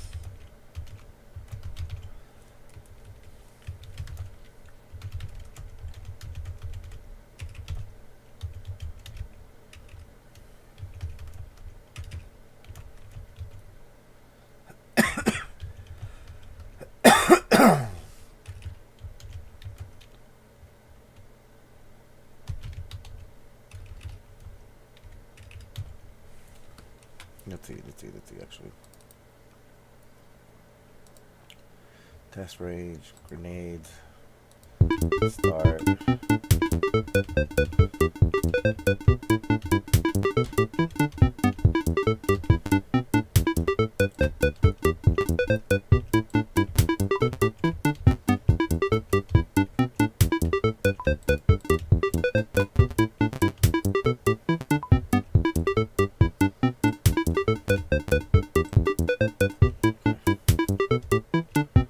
Refresh settings, aim direction, default, or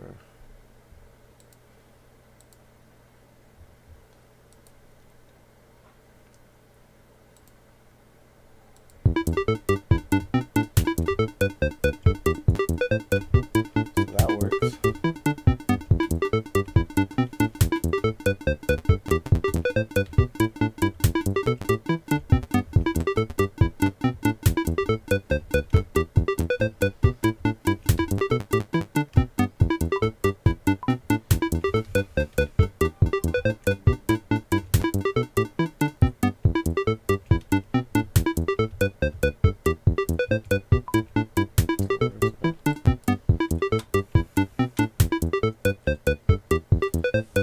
When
that's about it, right?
I put my armor on, I show you that I can.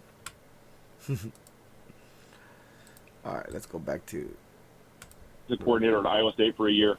You know, there's all kinds of things to this job that maybe you learn on the job. The last guy to have the job that Nate has now is Zach Robinson, who went on to become Raheem Morris's offensive coordinator in Atlanta. You know, did a decent job considering all the things they had going on there.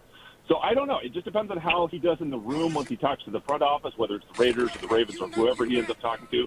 If they get sold on a guy that they can get buy-in on the ground level, who can not only handle the X's and O's, which I think it's pretty obvious Nate can, given that he's got, you know, Sean's seal of approval, that he can handle the leadership. He can handle disciplining players. He can handle, like, Sunday meetings and post-game speeches and all the stuff you have to do to be an NFL head coach.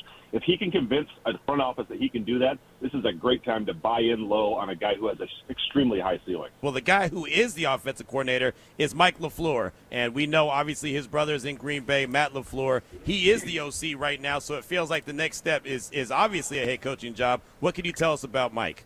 Yeah, Mike is an offensive coordinator who's had less head coaching heat around him than the previous couple of guys to hold that job. And that's not a knock on Mike. It's just the way that the structure and like the opportunities have come and presented themselves. He left the Jets, which, is a black hole, sucking the life out of every coach who goes in there. Even a guy as good as Robert Saleh comes out stained and tainted from that, which is insane because that guy's an amazing coach. And he's probably going to get a job this cycle. But I digress. Mike LaFleur is a quality, leader. He's a good sounding board for Sean McVay. He knows everything that goes on in this building. The McVay and the LaFleur brothers are very tight. It's a fraternity. It's a very close, relationship, and they've gotten along really well. Mike has shown leadership in ways that Nate hasn't had the opportunity to. Mike called the plays for a game in Arizona a few weeks ago when Sean was ill on the sideline, and he wasn't sure if he'd have to run to the locker room or something during the game, as you can imagine why that might be. And Mike took charge and did a really good job. He's ready to do that. Nobody who works for Sean McVay calls the plays, but he had an opportunity to call the plays in that game, and he did a great job. And he's on the same page that Sean is on. He's on the same page that Nate is on. It's just a matter of getting in the room and convincing a front office that your leadership skills are up to your X's and O's skills. Because if you come from McVay's tree on the Rams, your X's and O's skills are pretty much beyond reproach. One of the things that I floated out, just an idea that I floated out, and it just, popped in my head, was a combination of LaFleur as the head coach and Schillhouse as the OC. Is that a potential pairing that you could see maybe potentially happening? I think so, and I think all those guys would get together and talk about it. If Mike got the opportunity and was like, "This, I'm the guy, that's going to lead this ship," I think they would definitely talk and see what was best for Nate. I think Nate would probably have an opportunity to be the offensive coordinator at the Rams too if he wanted to, and that might be a team coming off, a really good season, Super Bowl. Who knows? But maybe he would want a different opportunity. Maybe he'd want to actually call plays for Mike. Maybe Mike would offer him the opportunity to call plays. So they would have to talk. And the one thing I will say about Sean is he never holds guys back from making opportunities. He makes his assistant coaches available for interviews during the season so we get to know these guys a little bit. He encourages them to look for other jobs. He would love to keep them. He would have loved to keep Brandon Staley after just 1 year working together, but the Chargers' opportunity seemed really good at the time. So he let him go and said, with my blessing, go on, do your thing. Even guys that he hasn't worked with that long. Nate's a guy that he pulled out of Iowa State and turned into a hot prospect. I think he'd have numerous opportunities. I think it could work if that's the right opportunity that Nate wanted and that Mike wanted, because I don't think Sean would stand in their way. Having said that, Sean might also make him an offer, and he'd have to choose. Right, exactly. And maybe staying there in L.A. with Sean McVay would be a good option if you're Nate and you have an opportunity to be the OC. So I asked you if Nate's ready to be a head coach. What about Mike? Do you think Mike is ready to be that head coach? I think he could do it, yeah. I think he'd do a good job. He hasn't had, like I said, he hasn't had the same attention on him that previous offensive coordinators on his team have. But you remember, Liam Cohen came in as a low-level offensive assistant, did the same job that Nate's doing now, essentially, in terms of the game day preparation. Was the offensive coordinator for 1 year. It was the Rams' only bad year under Sean McVay, the year after the Super Bowl title. He left, went back to Kentucky, and then, even with all that, he was able to come back and land an opportunity in the NFL after going to Tampa, and, it worked out great. So I think it just all depends on the opportunity. If people like Mike LaFleur's interview qualities, if they like his leadership qualities, he's an interesting guy. He's an engaging guy to talk to. And he knows all about Sean McVay's offense and how to run an offense, how to think, how to anticipate what defenses are doing, all that kind of stuff. If he could package himself as a leader, if he can package himself with a good defensive coach, which is often a really good idea when you're an offensive guy who doesn't have a ton of, encyclopedic experience, if he can put together a two-part there, he would be very appealing to some front offices, I think. The Raiders, I'm not sure, but it seems like it's the kind of opportunity where a guy could come in and grow. Well, they definitely put an interview request in for multiple Rams coordinators, from LaFleur to Schillhouse, and also Chris Shula, the defensive coordinator. So, Greg, as we're talking about these coaches, obviously this is on the other side of the ball. The Rams have a really good defense. What do you think the chances are that Chris Shula is going to have that opportunity to be a head coach this year? Do you think that maybe they'll look for a new DC when this thing is all said and done? with no shade towards Chris Shula, if Sean McVay managed to get his college roommate turned into an NFL head coach, it will be one of the greatest achievements, of all time. A guy that he met in college at Miami of Ohio. They got along great. They're both descended from NFL royalty. And 9 years later, a guy who was a position coach, really worked his way up slowly on the ladder in terms of, compared to his buddy, is in position where he could have an opportunity to coach, several teams in the NFL who have requested interviews with him, including his grandfather's famous team. It's an astonishing accomplishment by Sean McVay. And I will say that while Chris Shula is an excellent, he's had excellent results as a defensive coordinator. You can't fault what the Rams have done, except for maybe the last month or so where they flipped a little bit while Quentin Lake was out, the guy who they rely on to do a lot of the dirty work on that defense. He's been out and they haven't been as good lately, and we'll see if that ends up biting them in Chicago on Sunday. But he's a good quarterback. He's a good leader. Not a quarterback. He's a good leader of a defense. He's a good schemer. He works really closely with Sean on those defensive game plans. That's the other thing I would say. I know that Sean has begun getting more and more involved on the defense with Raheem and with Chris Shula in terms of compared to the first part of his career. Those first 3 years under Wade Phillips, he let Wade run the defense. Didn't like what he saw in the third year. Changed to Brandon Staley. Changed to Raheem Morris, who was a veteran quality coach. And now he's got his buddy, Chris in there. They work very closely together. So anything you see that the Rams defense does really well, you have to remember that Sean McVay has a part in that as well. He is not just an offensive coach. We've had multiple people I've talked to in the last year who've said Sean knows enough about defense to be a defensive coordinator. So he's working hand in glove with Chris Shula. So if you wanted to talk to Chris Shula for a head coaching position, you'd have to really dig in deep on what he does and what he wants to do and what he feels like is right, because he's the closest branch off the Sean McVay tree. They're as close as can be, thick as thieves, best friend. So if he gets that opportunity, he'd want to have a whole package lined up, just like we talked about with Mike LaFleur, to bring it in. I think in terms of a leader, he's a very interesting speaker. He's a very interesting personality. He's interesting in a room. All those intangibles he measures up for. I would be very, very cautious about talking about what he wants to do and where he wants to do it, because I think it could work really well. But I also think, you'd want to know what was going to happen in advance. So that was just part of the conversation that I had with Greg Beacham, the Rams reporter from the AP. Really good stuff. Really good breakdown. And clearly you can see it sounds like all these guys are very qualified for the job at hand. I can easily see it being, as I mentioned on Tuesday's show, offensive coordinator Mike LaFleur and Nathan Shieldhouse, who's the current passing game coordinator, end up being the offensive coordinator.